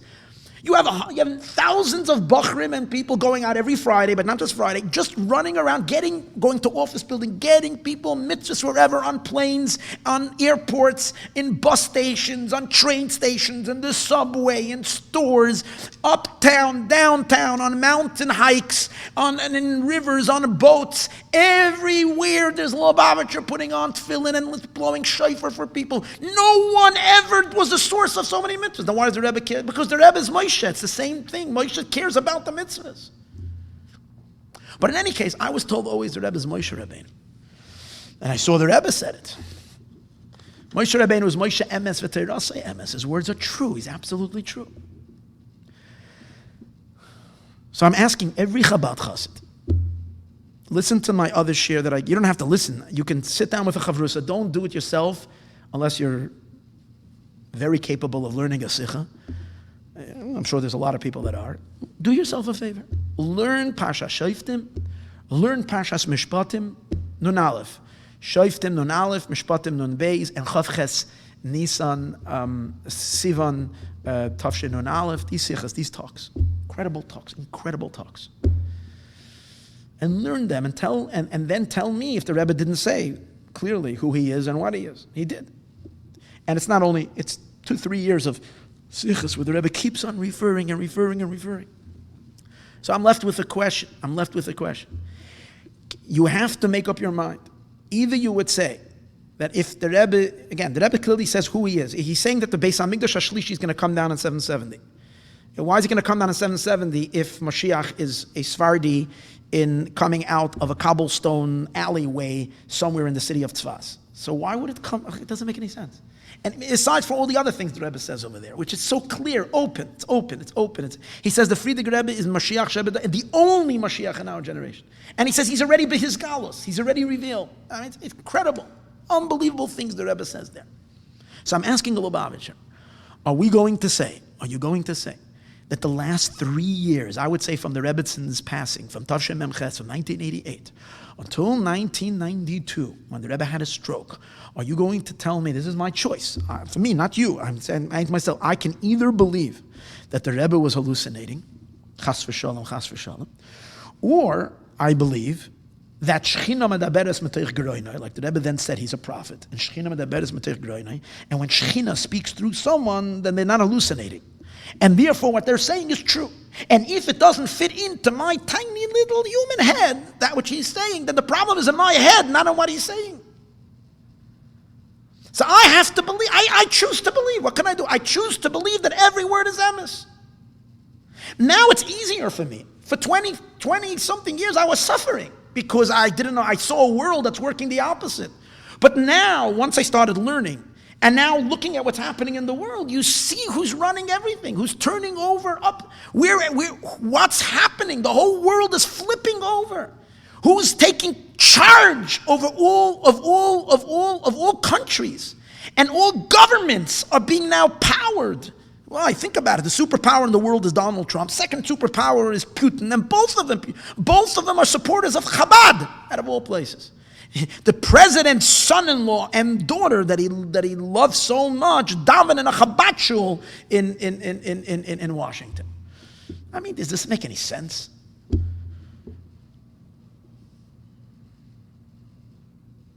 You saw the picture of Boris, the guy who won the election, wearing the Chabad hat. The Rebbe is taking over the entire world. That's why he's the only one whose name is mentioned. This is not... I'm not talking like a Meshuggah fanatic. I'm not running around over here screaming with a flag, but I have to tell the truth. It's time that someone speaks up. The emes, this is the emes. The Rebbe said it. It's happening. I think that the entire Nisayan of our generation is in this 1%. Is a Rebbe 99% emes, or is he 100% emes? To accept that he's 99% emes and not the 100? Okay, gesundheit, whoever wants to say that, I'm good. But to me, it doesn't work, and I think for thousands of Chassidim across the world, it shouldn't work. And I think already, by now, the whole world is recognizing who the Lubavitcher Rebbe is. So I'm telling you that the Rebbe said. Now back to the 14th, it's the Rebbe's anniversary. It's not Stam the Rebbe's anniversary, it was the 90th anniversary. When Jerusalem was announced, was the 90th anniversary. What's so special about that day? So let me share something very deep. What is special about that day? And by the way, I'm just going to say one interesting thing. I'm not the only rabbi talking about Mashiach happening now, about the Mashiach transformation. There are other rabbis in the world outside of the Chabad community talking about it. It's particularly, I listen, I enjoy very much one of them that says, amazing, he says very close things to what I'm saying. Not from a Chassidic perspective, but from different perspectives. The only component he's missing is he doesn't have a Mashiach. He has a whole Mashiach process. He has a whole thing happening. Maybe he knows in his heart of hearts, but I don't know. There's no Mashiach there. How is that? What's the process without the one doing it? There has to be the Mashiach who's the source of all this happening. It's like a gaping hole in the entire narrative. Where is it? So where is the Mashiach? Where is he?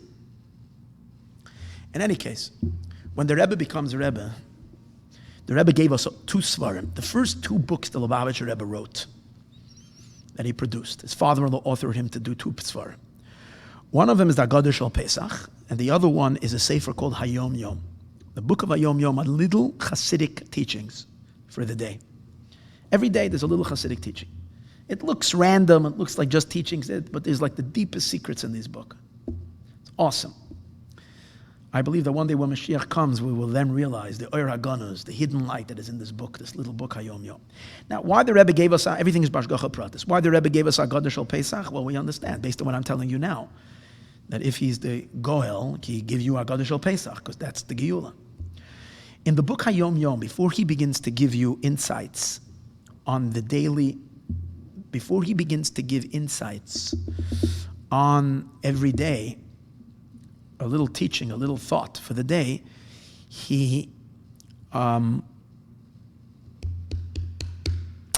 gives you a biography, a short, brief biography on all his predecessors, on all the Chabad Rebbeim. So he writes about each one of them, their life, when they were born, so on and so forth. But he doesn't start with the Shneur Zalman of Now, it's interesting. He doesn't bring the Baal Shem Tov. He doesn't bring the Magid, because that's not exclusively Chabad. That's the father of all Chassidim. But from Shneur Zalman Liyadi, he calls it Luach Yomi LeChassidei Chabad. For the Chassidim of Chabad, this is a Luach. So it belongs to Chabad Chassidim in the sense that, so therefore he begins with the Alter Rebbe. But yet when it comes to the Alter Rebbe, he doesn't start with the Alter. He doesn't say, Shneur Zalman Ben Baruch, finished. He goes and he says that Shashelas Chabad is he says, and he starts with who? He starts with Rabbi Yehuda Lowy, with the Maral of Prague. Rabbi Yehuda Lowy, the Maral of Prague, Migeza Hagiyonim, I think he says. I don't have the Hayonim in front of me. Migeza from the descendants. Hamu Yuchasim LeDavid ben Yishai. So he traces it on the Sefer that who you should know that we are that the Maral is a descendant from King David, from David HaMelech. And then he goes and enumerates from the Maral 7 generations, and he says each one's name. that the Maral's son's name was Betzalel, and Betzalel's son's name I forgot already. And then he goes through Moshe, Shneir Zalman, and finally he comes to the Alter Rebbe Shneir Zalman. That's he gives you. It's a strange thing. I mean, first of all, what did the Alter Rebbe wrote a Shulchan Aruch, he wrote a Tanya. He stands by his own right. You don't have to give him a genealogy to his Zayda, to the Maral. The Maral is great, but Reb Shneir Zalman has a yichus on his own. Why does he have to put you the Maral? I'm sure there were other tzaddikim also in that lineage. But I think the idea is, and it's a very, very important idea, and that is that we know that the Jewish people are compared to the moon. The Jewish people are compared to the moon. And the moon, I mentioned earlier, moonlight, when I spoke about Hollywood, right? So we're compared to the moon. The story about the moon is that the moon disintegrates, it wanes and it waxes. Its light gets dimmer and dimmer and dimmer and dimmer until it's completely dark. And then the light of the moon starts to shine again. Right? So how long is the process? So it's interesting. It says it takes 15 days until it's full, 14 to 15 days. It's in between the 14th and the 15th, the Rambam says in Hilchos Kiddush HaChodesh, when the moon is completely full. And then the moon begins to diminish, again 14. So the Zohar says an interesting thing. Avram Avinu is the beginning of the light. So he's the first one in which the moon is starting to shine. Avram is the first generation of God's kingship in this world. The moon is Malchus. The Jewish people represent the Shechina Malchus. So you have 14 generations from Reb Shneir Zalman, from Avram Avinu. And when did they finally have a Jewish king and establish the ultimate kingdom? So David HaMelech, King David, who is the king of the Jewish people, representing the highest time in Jewish history, David and Shlomo. David is the 14th generation. David is 14. The gematria of the word David, Dalet, Vav, Dalet is actually 14. Dalet and Dalet is 8, plus Vav is 6, is 14. Shlomo is the 15th generation. If you take a Shin, a Lamed, a Mem, and a Hey, and you break it down to the single digits, Shin is 3, and Lamed is also 3, because it's 30, 6, and Mem is 4, is 10, and Hey is 5, 15. So Shlomo is actually 15. So 14 and 15. And that's why the Jewish kingdom was the most powerful in the world in the days of David HaMelech and the days of Shlomo HaMelech. So the Zohar says, Kaima Siyara B'Shlomo. So that's why Shlomo HaMelech, that's why the Beis HaMikdash was built. That's why God, and that's why it's the only time in history that the Jewish people were ruling the whole world. Closest to the Mashiach we've ever got. But then the moon begins to diminish. It took 15 generations until the moon's light disintegrated. It said Kiyo, the last king was the 15th generation to Shlomo HaMelech. Disappeared. And since then, Malchus Beis David went into the underground. But when Mashiach will come, the Jewish people are going to be renewed. We're going to be regenerated. And therefore, Malchus Beis David is going to return, this time only bigger and brighter than ever before and for all of eternity. And for that reason, how long does it take?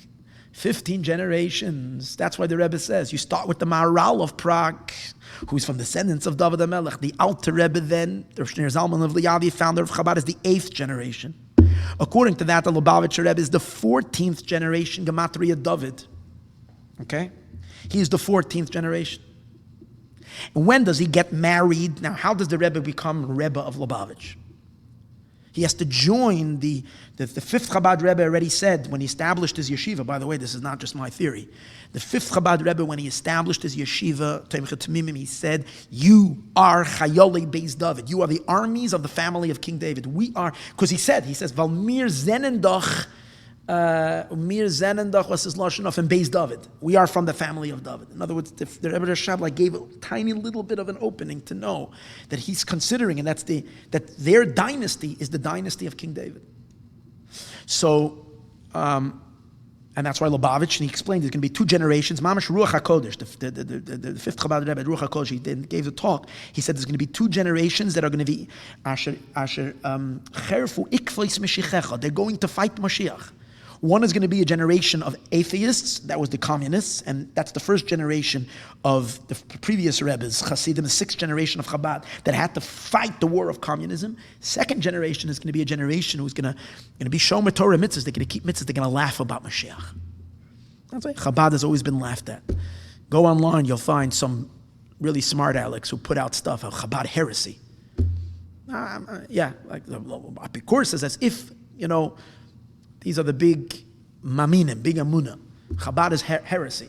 Because Lubavitcher has a deep, powerful amuna in Mashiach's coming, and that we, and right? In any case, I'm not going to go into the negative. In any case, so the Rebbe Rashab already said it's going to be two, and he predicted it, 2 generations. But he calls them Chayala Beis David. So the Rebbe, how does the Rebbe come to look? The Rebbe is not the Rebbe is a son, a direct son. His son is her father's Levi Yitzchak, because Yortzeit is coming up in a week and a half. It goes up. It goes directly to the Tzemach Tzedek. But the Rebbe is a son-in-law, not a son to the previous Chabad Rebbe. So the Rebbe's connection to Chabad happened on the 14th day. On the 14th day of Kislev. It's the 14th leader of the returning of the moon, getting married on the 14th of Kislev. That's the chasana. I think the chasana of the chuppah was on the 14th. I think even the wedding itself was the night of the 15th. So when it comes 90 years since the Rebbe's wedding, as we're entering the 90th anniversary, it was the 89th anniversary, we're entering the 90th year. And the number 90 is the number associated with Moshiach Tzidkenu. It says that the Geula, the earlier Geula, the previous Geula, when the Jewish went out of Mitzrayim, it says all the Geulas that there are associated with the letters of the Aleph Beis that are double. Menatzpach letters. Mem, Nun, Tzadik, Pei, Chaf. These are the letters, double letters. Mem is a double letter. Nun is a double letter. Okay? So it says the Geula from Mitzrayim was with the letter Pei, and that's why Moshe Rabbeinu came and he said, Pakod Pakadati, I remembered you. The future Geula is going to be through the name, through the Tzadik, as it says, Tzemach Tzomachti, a plant I will sprout forth. Tzemach Tzedek.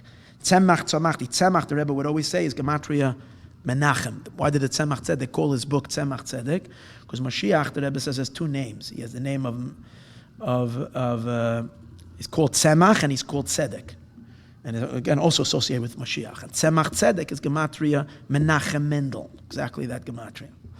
In any case, so the Rebbe, so when it's the 90th, and the Rebbe said on the day of the 14th of Kislev, the Rebbe said, this is the day that connects me to you, to the Chassidim, meaning to my Malchus, to the kingship, because Ein Melech B'lo Yam, without a people you are no king. So the Rebbe became Rebbe Yud Shvat on the 10th of Shvat when his father-in-law passed away on the 1st anniversary. But really, if you trace it back earlier, his Nesius begins when the night of his wedding. So it's the 90th year. 90 is connected. Now, by the way, I'm not making this up on my own. When the Rebbe was 90 years old, when he became 89 on Yud Aleph Nisan, the 90th birthday, the Rebbe was then kept on saying over and over again. The Rebbe says, and that Chodesh Nisan was the Izgalus of Mashiach Tzidkenu. Shana Sha'amelech HaMashiach, the Rebbe says, in the Chodesh Nisan, I quoted it last time in the Sikha, don't think I'm making this up. He said, and it's all edited Sikhas, not things that are not edited, that the Rebbe allowed to be published. The Rebbe says in that talk that in Chodesh Nisan of that year was Neskayim, and the Rebbe says, Befrat, in the Chodesh Nisan that just passed, was Neskayim already, this that it says, Shasha HaMelech HaMashiach Ba, the time that Melech HaMashiach came. V'kvar Ba, and he came already. So he said it, and the Rebbe in the bottom connects it to the fact that it's the 90th year. He's entering into his 90, and the Rebbe says Moshe Rabbeinu was 80 years old when he came to redeem the people. That's why he came with the letter Pei, and Mashiach Tzidkenu will be 90 years old. So Taki, he reveals himself when he was 90, and the Rebbe then in that year revealed, and he allowed them to sing and to declare in Mashiach, which the Rebbe never led before, but then he did allow. And not only that, he encouraged it. And there was a psak din of Rabbanim, of thousands of Rabbanim. So that's why, what's David HaMelech's city? What's the Yisroel Mircha? We have to, Bechisei David Avdecha Beheira B'Seichatochen, the crown of David has to be put into Yerushalayim. Who's the crown of David, the seat of David? This is the city of, like the Rebbe calls it, Chana David, where David this is David Empire. So when it comes the night, the 90th anniversary, again the 89th going into the 90th year of the Rebbe's Chasana, which is his Malchus, you're talking about the Malchus Beis David. So then President Trump is given a waiver, and he doesn't. So when we go into law, actuality that Yerushalayim is the capital, eternal capital of the Jewish people, it's completely Mashiach thing. Happens on the night of Yudalot Kislev. Yeah, random. That's also random.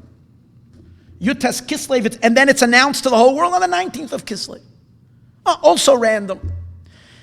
This that the Rebbe says that the lowest thing is going to be transformed because of the revelation of the essence that's related to 770, and that makes Paratzta. So therefore on that day, exact same day in the year 5777, when all the sevens are lining up, which when he explained is that's the whole idea of seven, he says that means that the lowest things become transformed. I convert the nations, Safa Berura, and then Donald Trump becomes president on January 20th, when he is exactly 70 years old, 7 months and 7 days, and it's all, everything comes together in perfect harmony, but it's all, random.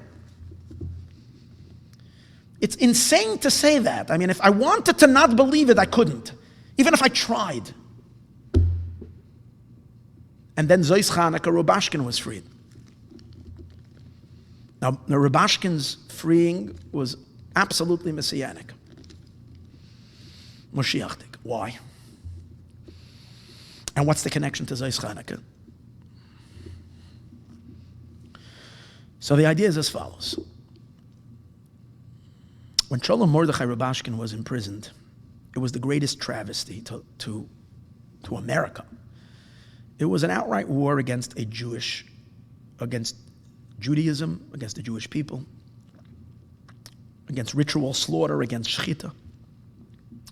The government acted very unfairly, and everybody knows, and I'm not going to go through the case right now. But I think there was a mystical meaning to this. I think there's a spiritual meaning to this whole Rubashkin situation. You found an interesting thing. The Jewish people were never so united, at least, I'm not talking the greater Jewish people, sadly, it didn't, but at least in the inner core of the religious observant Jewish world is very, very fractured, very broken, sadly. So it's been for all the years. But the first time we've seen a unity that's like spectacular was that Rubashkin, Sholem Mordechai Rubashkin is the Lubavitcher Chassid. Lubavitch has friends and admirers, and Lubavitch has not such good friends. And throughout, there are different people who don't agree with the Shita of Lubavitch. Okay, different groups of people. That aren't everybody. It's not a secret. Both in the Chassidic world and in the non-Chassidic world, a lot of Lubavitch has always been a very controversial group. In any case, but yet everybody somehow, remember when he was arrested and before his sentencing, they had gatherings, first of all, to try to raise money, and gatherings of tzedakah, and talking about in Satmar, in Lakewood, and really, I mean, the people who worked for Rubashkin more than anybody else was actually the groups that generally are not that favorable or likable, they're not best friends with Chabad. It was just unbelievable. It's just the most beautiful thing. But why? What's the reason? Why Dafka here? There are other things that happen. Why Dafka? I think because, on one level, everybody felt this was not about him. This was a fight to take a guy and throw him into jail for 27 years on a libel. This can happen to anybody, but I think it goes much deeper than that, spiritually. The Shekhinah is in the United States of America. As I spoke about it in the previous class, the Rebbe says that where the most of the Jews are, that's where the Shekhinah is. It's not only the Rebbe, it says in many Svarah. Shekhinah is in America. And that's why America is a very prosperous country. When the Golus is over, the Shekhinah will leave America and will go to Eretz Yisrael. And Eretz Yisrael will be the super economy in the world, like we're beginning to see Israel is beginning to become a major, major player. A major source of innovation, and the success in Israel is incredible. The GDP has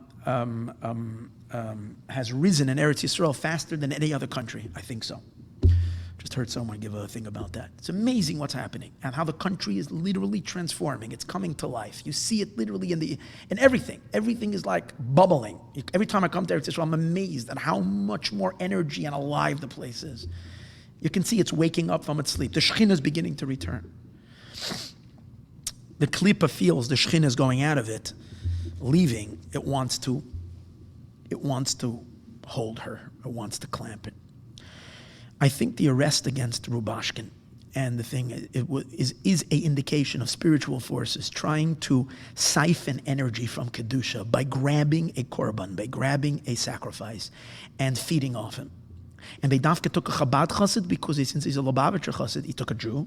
He's a Jew, he's a Shemitah Mitzvahs. The more closer you are to observance and to the inner purpose, the more energy flows in you, the closer. And the fact that he's a Chassid, connected to the Rebbe, and the Rebbe is the head of the Jewish people, it's as if by holding him, they're holding the energy of the tzaddik, of the leader of the Jewish people. They're holding and that's why you can also see why Rubashkin behaved, in a sense, during his entire incarceration. He behaved not like an ordinary, regular person would behave. He had such strength. He behaved like a Malach Elokim. I believe that his strength and his power was because he was representing the Jewish people, he was representing the Shekhinah, he was representing things much greater. And they were holding him. That's why it touched us so deeply, because it was kvetching us in a very deep place. It was like a war against all of us. It was holding us all in gullus. That's why when he was released, an amazing thing, and who released him? Since it's in him is representing not just an individual, a yachid, but he's representing his people during the time when he was in jail. People, there were so many people who took upon themselves things. People gave tzedakah every day. People said extra tehillim every day. People took upon themselves not to speak lashon hara, the most beautiful things. All across the board from every kind of Jew. It was like beautiful. We felt him so deeply. Everybody had him in mind in their prayers. And here he is languishing in prison already 8 years.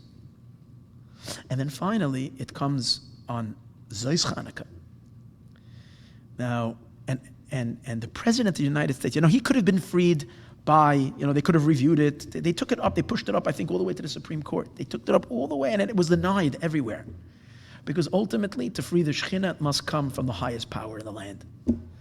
So the President himself signed that, whatever it was, that clemency or whatever else they called it, and freedom. But on Zois Chanukah, that's also telling.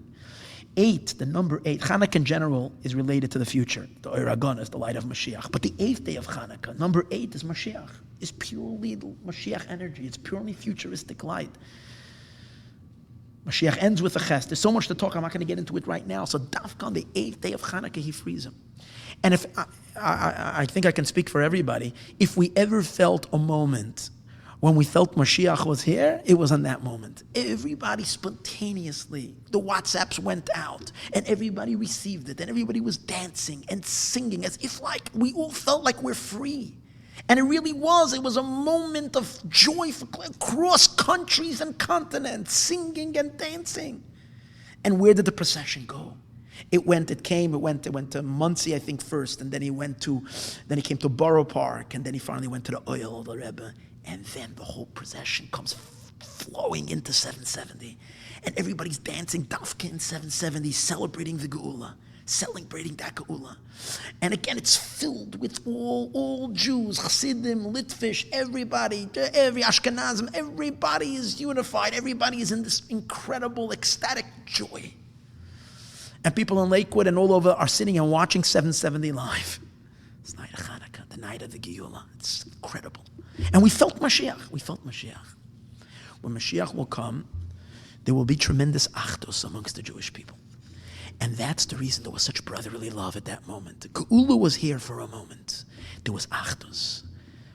The achdus that was afterwards was like so beautiful. If we could only bring that back. But in the sense, I want to share with you an interesting thing. The sins that we did in order to do Chas v'Shalom, deserve the destruction of the second temple was baseless hatred. We know in the 9 days we think about it. Now it's not so how do you do a tikkun on that? Through love. Through loving someone that you have no connection to. Now, Rubashkin, in a sense, he's not even a big rabbi. He was just a regular yid. He was a butcher. He had a meat company. That means the Jews just deeply connected to him. They didn't care his political affiliation, where he belonged. The Jews just loved him because he's a yid, and they cared about him. And that achdus and that unity, both during the time of his imprisonment and also when he was released, in my opinion, is a tikkun on the sin. We did tshuva. If the Jewish people needed to do tshuva, and the Rebbe said we've done tshuva a while ago, but if there's obviously building on that, if the Jewish people needed to do tshuva, that was a moment of tshuva. The highest tshuva on sinas chinam. We did tshuva. So an interesting thing happened 2 days after Rubashkin was freed. I'm sorry, a week. I think a week later. I'm not sure. There was a concert in Flatbush, the Haas concert. Every year there's this concert in Flatbush. Oh, I mean, it's not Flatbush. I think it was in Manhattan. It's a concert. It's on behalf of a camp, HASC, Camp for Special Needs Children. And during that concert, they had Avram Fried there and different singers. And this is like, I remember when I was a kid, this is like the classy concert. It's like anybody that's from the richer, Ashland, of Borough Park, of Flatbush. It's like, these are the farthest people from Crown Heights and from Lubavitcher and from people that are, Balubatish, Hamish, I don't know, for those who know where I come, who know will understand what I'm saying. Again, and by the concert, strangest thing. Now, this might look as something trivial, but I see it as something huge. A strange thing happened as the concert was going. A thing that is so taboo and so terrible, and that is if anybody dares suggest that the Lubavitcher Rebbe is Mashiach, it's like, whoa, it was created. It's almost like the two-state solution that we said before. That was a must. Like you can't say this, because if you're saying this, then you are a crazy, you're from, it's a Christian belief, like second coming. All the mishagas that people have put in the world that have absolutely no founding on anything. But in any case, during that what's it called again, concert, the most stunning thing happened. Avram Fried at the end of the concert is singing Baruch haba melech HaMoshiach. We're welcoming Mashiach. And suddenly on the massive screen on the concert, again, I think this was in a big concert hall in Manhattan, I'm not sure which one. On the screen is the Rebbe. The whole time, whenever they're singing Baruch haba melech HaMoshiach, is the Rebbe going and waving and I'm thinking, someone sent me a clip and I'm thinking, is this real? How in the world is Borough Park Flapper? How this is like these people it's not like they're against it. It is so far from people's minds that is possible, and the fact that they would allow that on a concert of HASC, that doesn't make no sense. And I'm watching, someone was playing games on me, and then I found that it was really true. And I expected the next day there should be write-ups and Vasas Nayas and various different things of what, how can it have happened? To me, because of 2 days before that, we all did tshuva. We all became ba'achdos. So in Zois HaBracha, it says that Vehu b'shurim melech b'sasiv Rosh Hayom, that the Eibishter be Yeshurun, he's amongst the Jewish people a king, when b'sasiv Rosh Hayom, when we're all together. That means that Hashem, when is he our king? Masai hu malkam, when is God our king? Is when we are ba'achdos. Since the Jewish people came into a state of achdos and a state of unity, their king revealed himself to them on the picture. Not yet fully, but on the screen. And it went by without, there were no tomatoes thrown, there were no eggs, okay? There was no protest. It came back with, it was on the screen. I thought it was something. In any case, but it happened on Zois Chanukah. Purim is a day totally connected to Mashiach, as we know. Okay, if Trump is going to do these things, why is he doing them on Purim? Why is he doing it in Zois Chanukah? Why is he doing it on Yutes Kislev? Why is he meeting with Trim Kumem on the 28th of... it doesn't make any sense. It's as if he has a Jewish calendar and a Chassidic calendar and he's checking it off. That's a sign that it's not him doing it. It's a power going through him. It's the power of Mashiach Tzedkeinu who is operating through him. Dafka on Purim, he announces the Golan Heights as part of this. This is crazy. Dafka Zos Chanukah, precisely on the Mashiach day of the year of Zos Chanukah. So to intensify this, and I'm almost done, literally, Yud Aleph Nisan is the Rebbe's birthday. Yud Aleph Nisan is the Rebbe's birthday. When it talks about Mashiach, it says the Rebbe Bechlal was the one who instituted the celebration of birthdays. Many people have a lot of things against it. Paro celebrated a birthday. What's a birthday? And what does the Rebbe say? On your birthday, treat it like a mini Rosh Hashanah. Do a cheshbon hanefesh. Think about it. Get together with friends. Inspire them. Have a farbrengen. Give each other brachas. Take upon yourself new hidurim in your Yiddishkeit. Grow. Why does the Rebbe Dafka the one? And the Rebbe spoke a lot about why it's something that's related to the end of days before Mashiach. It's introduction to the Geula. So ani hayoim. So there's a pasuk that says regarding Mashiach, it says ani hayoim yoladetucha. Today I have given birth to you. So the Gemara, the Zohar says that ani hayoim yoladetucha is all a reference to Melech HaMashiach. It's the birth of Mashiach. And I found it's interesting that ani hayom, today is the day. Again, he's the person who celebrated birthdays publicly, and he encouraged everybody to celebrate birthdays. But ani hayom, ani is Rosh Tevis Yud Aleph Nisan, the 11th day of Nisan. It's the Rebbe's birthday. Okay. So what happens this year on Yud Aleph Nisan? Bechlal this year was very Mashiach-dig.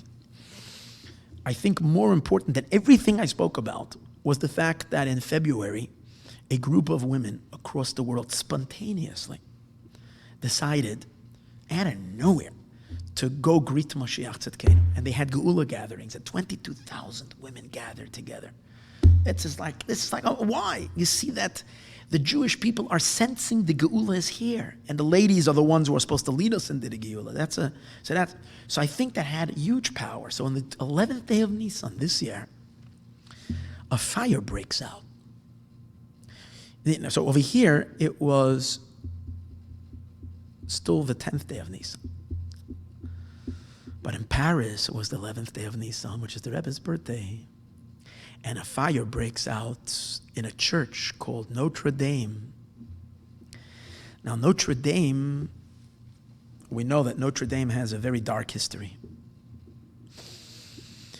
And then again, they tried, it was like one of the most shocking things, that Notre Dame is burning. Didn't burn down completely, it was left standing, but got a real big klop. Any case, so Notre Dame is known for, number one, they were the ones who burnt the Talmud. And they were cursed by the Maram Rottenberg, one of the great Jewish leaders of the time, at that time, that the fires will come back to them. Something like that, I don't know exactly the term of the curse. In any case, we say Kinnis on Tisha B'Av, which hopefully we'll never say again. We'll sing it, if we do, we'll sing it with a very happy tune, with a big musical accompaniment. So in that thing, he speaks about the burning of the Talmud. And he says, how is it that was it given on fire on Sivan so that it should be burnt? So in front of Notre Dame, that's where they gather together the cartons and wagon loads of Talmuds, and they burnt it. But in addition to that, in Notre Dame, there are statues. And the statues are, two of the statues that are depicted are two women. One woman is called synagoga. I don't know exactly how they pronounce it in Latin or whatever. It represents, so she's a woman. She has her head down, and she looks very sad. She has a snake that's around her eyes. She's looking down. She's holding a tablet, which is halfway falling out of her hand. She has a crown that's on the floor in the dust. And that's one woman. And then there's another woman standing proud and tall with a crown and with holding a scepter or a ruler. And basically it's showing this woman is the dominant one, and this one is now the subservient one whose religion is falling. And obviously that's the Jewish people. It's meant to be the symbol of the fall of Israel and the rise of Christianity. This woman represents Judaism. Her Torah is falling. The Jews will never get up again. That's what they say. Nafla v'loiseisef kum, you have fallen, you will never get up again. Bas Tzion, the daughter of Zion, you'll never get up again. That's what they thought. Notre Dame, the symbol of the victory against the Jewish people. So on the Rebbe's birthday, on Yud Aleph Nisan, the flames of Mashiach take down and burn Notre Dame. Coincidence? If you think so, let me read to you from the Rebbe's Sikha.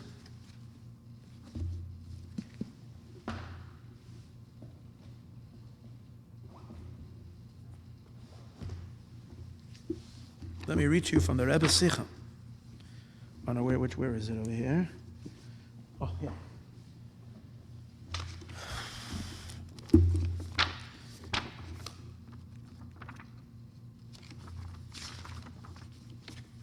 Parshas Vayishlach, the last time the Rebbe is talking, he's talking about the fixing of Esav. And he's talking all about France, Tzarfas. And that's the final place that needs to be fixed. And he says, where is the fixing going to come? And he brings the pasuk, V'hoye beis Yaakov la'esh, the house of Yaakov is going to be fire. Ubeis Yosef, and the house of Yosef lahava is going to be a flame. And like Rashi says, one flame is going to go out. When Yaakov saw all the Alufei Esav, when he saw all the chiefs of Esav, he got so scared. He says, who's going to ever be able to take down these powerful? I'm so small, they're so big. Hashem says to him, don't worry. He's compared to straw. You're compared to fire. And Yosef is compared to a big blazing fire. One flame, one spark of yours will go out over there and will burn down his whole world. So the Rebbe in the Sikha says, V'hoye beis Yaakov. Yaakov, he says, is the Alter Rebbe. Yaakov is the third from the three tzaddikim, the Baal Shem Tov, the Magid, who's compared to Avram and Yitzchak, and Yaakov is the third. He says, and Yaakov is Torah, and the Alter Rebbe was Torah. We're not going to get into why Yaakov is associated. He says, beis Yaakov is referring to Reb Shneur Zalman of Liadi. That's the house of Yaakov. Ubeis Yosef, he says, is his father-in-law, is called Yosef Yitzchak, and the house of Yosef, he says, is the continuation of Yosef, which is referring to himself. And from here, he says, a flame goes out to be Mesak in France. Esav, he talks about France there. It's just incredible. Machidushim shel Yosef beis Yosef shebederenu. And the Rebbe is not talking about physical fire burning. The Rebbe is talking about the fire of Chassidus that's burning out the klipa, the unholiness, and elevating. So it materialized on the Rebbe's birthday, where that a fire burns down. It had to be a sign of Mashiach. This is crazy. Adler, yeah, you can look it up over here in Sefer HaSichos, page 163. I'm not going to quote the whole thing because it's late, but it's phenomenal. It's not normal. And again, Yud Aleph Nisan.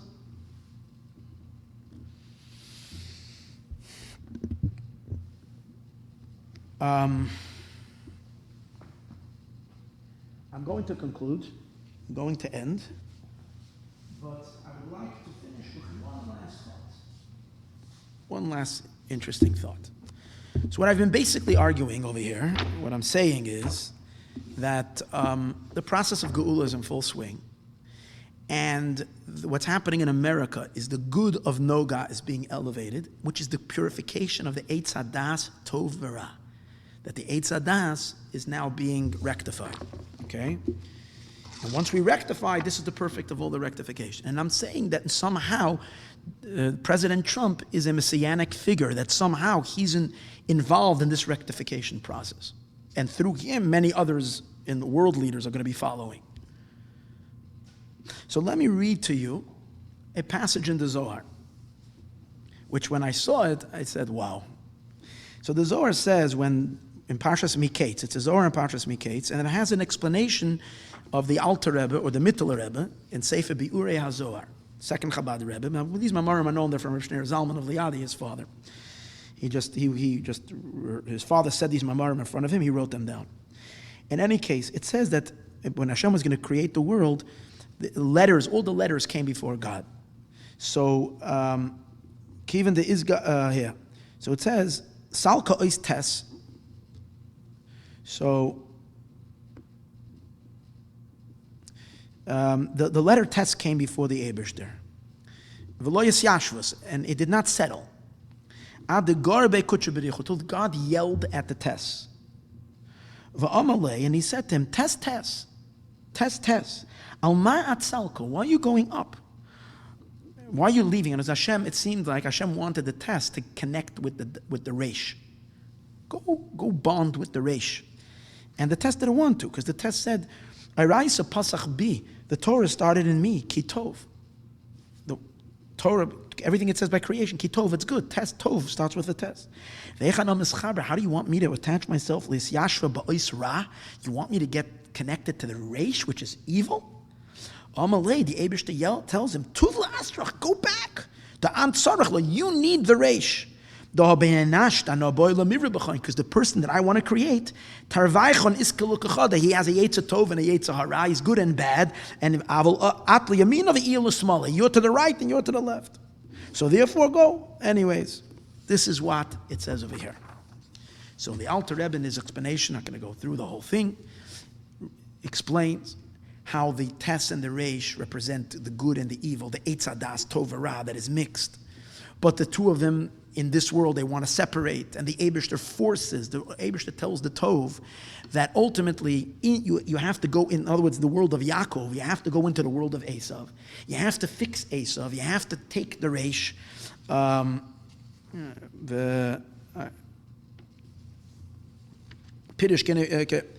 Pidish kehine b'chachma is beridu. All the birurim, all the rectifications is with chachma. V'chol ra, we said before, the power of ma 45.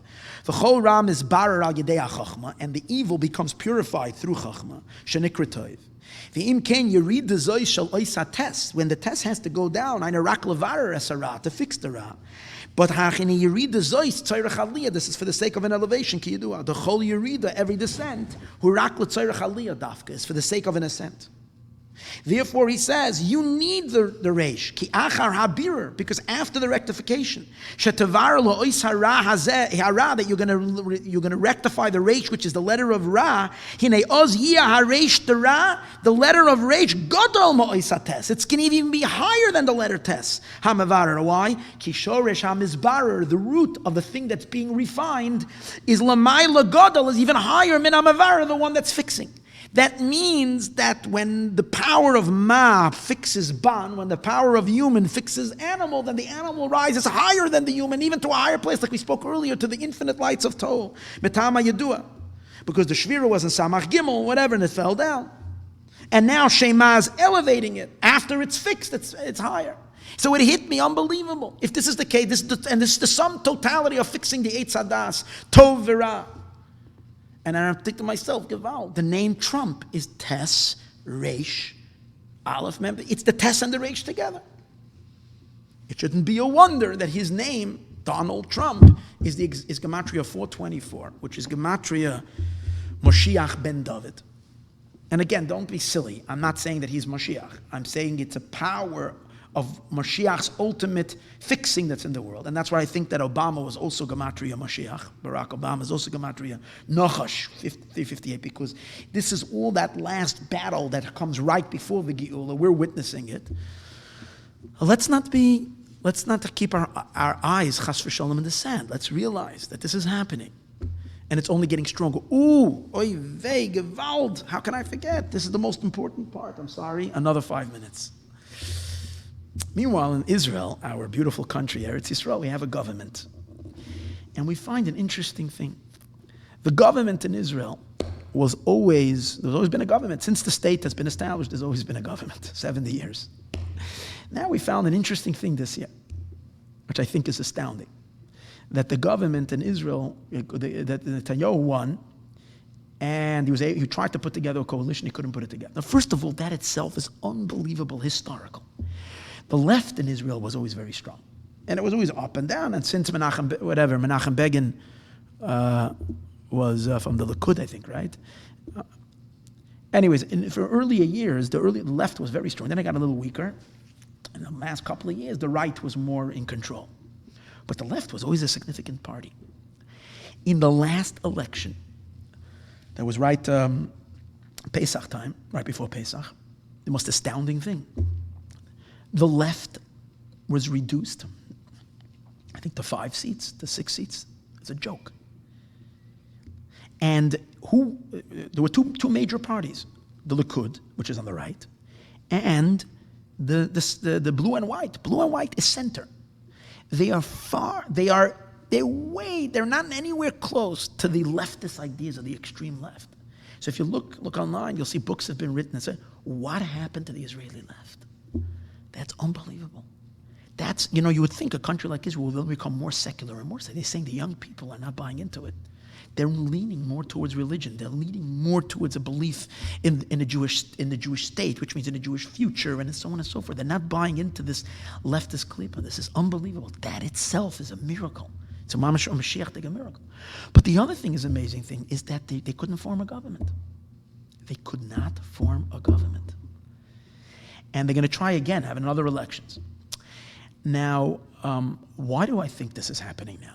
And let me just add, why Tafka now? So I have to go back one more thought. We're finishing now the years of 770. From Tafshin Ayin, we started the year 5770. And we were in the 770 years till now, and we're now sliding into the 5,780. And this transition is unbelievable. Why? Because as I remember when I spoke in my first class, I told you that 770 is the number of fixing time and space, fixing the world. So what happened in the last few years? The world is being fixed. The powers of Mashiach have been fixing the world. The 80s, the next segment, the 5,800, is already past. That's already Gilui HaMashiach. That's already purely Messianic light. So as we're leaving this decade and we're moving into the next decade, we're now expecting the full Giluyim of Mashiach. That's why I think that big things are going to happen, and I feel that the state of Israel cannot put together a government now, is because this is our opportunity. If we do the work that we can establish now, already the revelation of Mashiach's light in the world. And not just Mashiach's light, Mashiach Tzidkenu should be fully revealed, fully be his galus and fully revealed as of now, as in the upcoming year. And that's why it's an interesting thing. Avigdor Lieberman, the one who caused the government, that the right wing could not put together the government, he had an interesting statement that he said. And again, I'm working with the idea that when people say things, they don't know why they're saying it. So Avigdor Lieberman said as follows. He said, I will not allow Israel to go back to the government like it was in under King David. Now he's trying to say, I don't want a religious government, and I'm not going to allow that to happen. He's fighting against the Haredim, he's trying to get them into the army. He made this his fight of his life. Anyways, but he said an interesting, I'm thinking, well, why didn't he say, I'm not going to allow it to be a government of Bnei Barak? What's his idea of saying, I don't want a Haredi government? He says, it's not going to be a government of King David. Netanyahu follows the very same day, and he says, this is not going to be we're not going to let Israel become not an authoritarian, what's the word he used? A government that's run by law, by religious law. It slipped my mind right now, the word that he used. We're not, a theocracy. A theocracy? It's not going to be such a government. So I'm thinking, what does the Rambam say?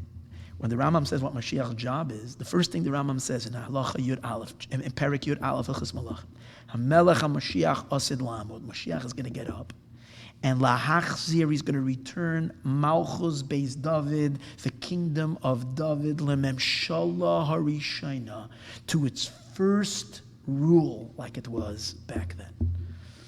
Imagine. So he's sensing it, David Lieberman, and not Lieberman, what's his name, Avigdor Lieberman. He's saying, no, it's not going to be, let it be a Davidic kingdom. And the Rambam said, it is going to return to a Davidic kingdom. The government of Israel is going to be a David HaMelech's kingdom, David HaMelech's government. And then the next words are, and he's going, and v'choizrin kol ha'mishpatim, and all the laws and the rules are going to come back like it was back then, and even stronger. We're going to keep all the Shmitim and the law of the land is going to be a Torah law. That's why Netanyahu is saying, no, it's not going to be. And he said it again today. He said, don't think it's not going to be a religious government over it. It's not going to be a Torah. He keeps on saying it. It's because in their subconscious, they feel it. And now is the time, because now we're transitioning from the 70s into the 80s. The tikkun of the world has already happened. Everything is ready. Now it's only time for us Jews to really, really want Mashiach now. And for Chassidim to know who Mashiach is and not be ashamed to say it and to be open and clear. If you want to have tainus, you can have tainus on the Lubavitcher Rebbe, not on me. I'm just telling you what he said. So it's time for us to realize, Baba Maises, all the klippas are falling. And what's needed now is a little bit of courage, a little bit of strength. And of course, we have to prepare ourselves as the best as we can with Torah and with mitzvahs. And his galus of Melech HaMashiach is going to happen. Be'ezras Hashem, so powerful, so quick, so strong. When it's going to happen, it's going to be so sudden.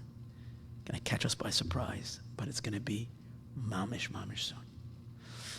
So thank you for listening. I think there might have been a few things I didn't get to, but this is kind of the gist of everything I've been saying over the last few years. May we merit to see the full and complete redemption. And again, I want to remind everyone, I really think it's a good thing to listen to the other class called the Lubavitcher Rebbe Uncensored. To set these three classes, the two opening your eyes and the Lubavitcher Rebbe Uncensored. Listen to them, and then learn a whole bunch of Chassidus in the other classes. And I think it'll add clarity, and again, hopefully this will add to unity and to oneness and to the ultimate bracha. Let it be now, now, and now.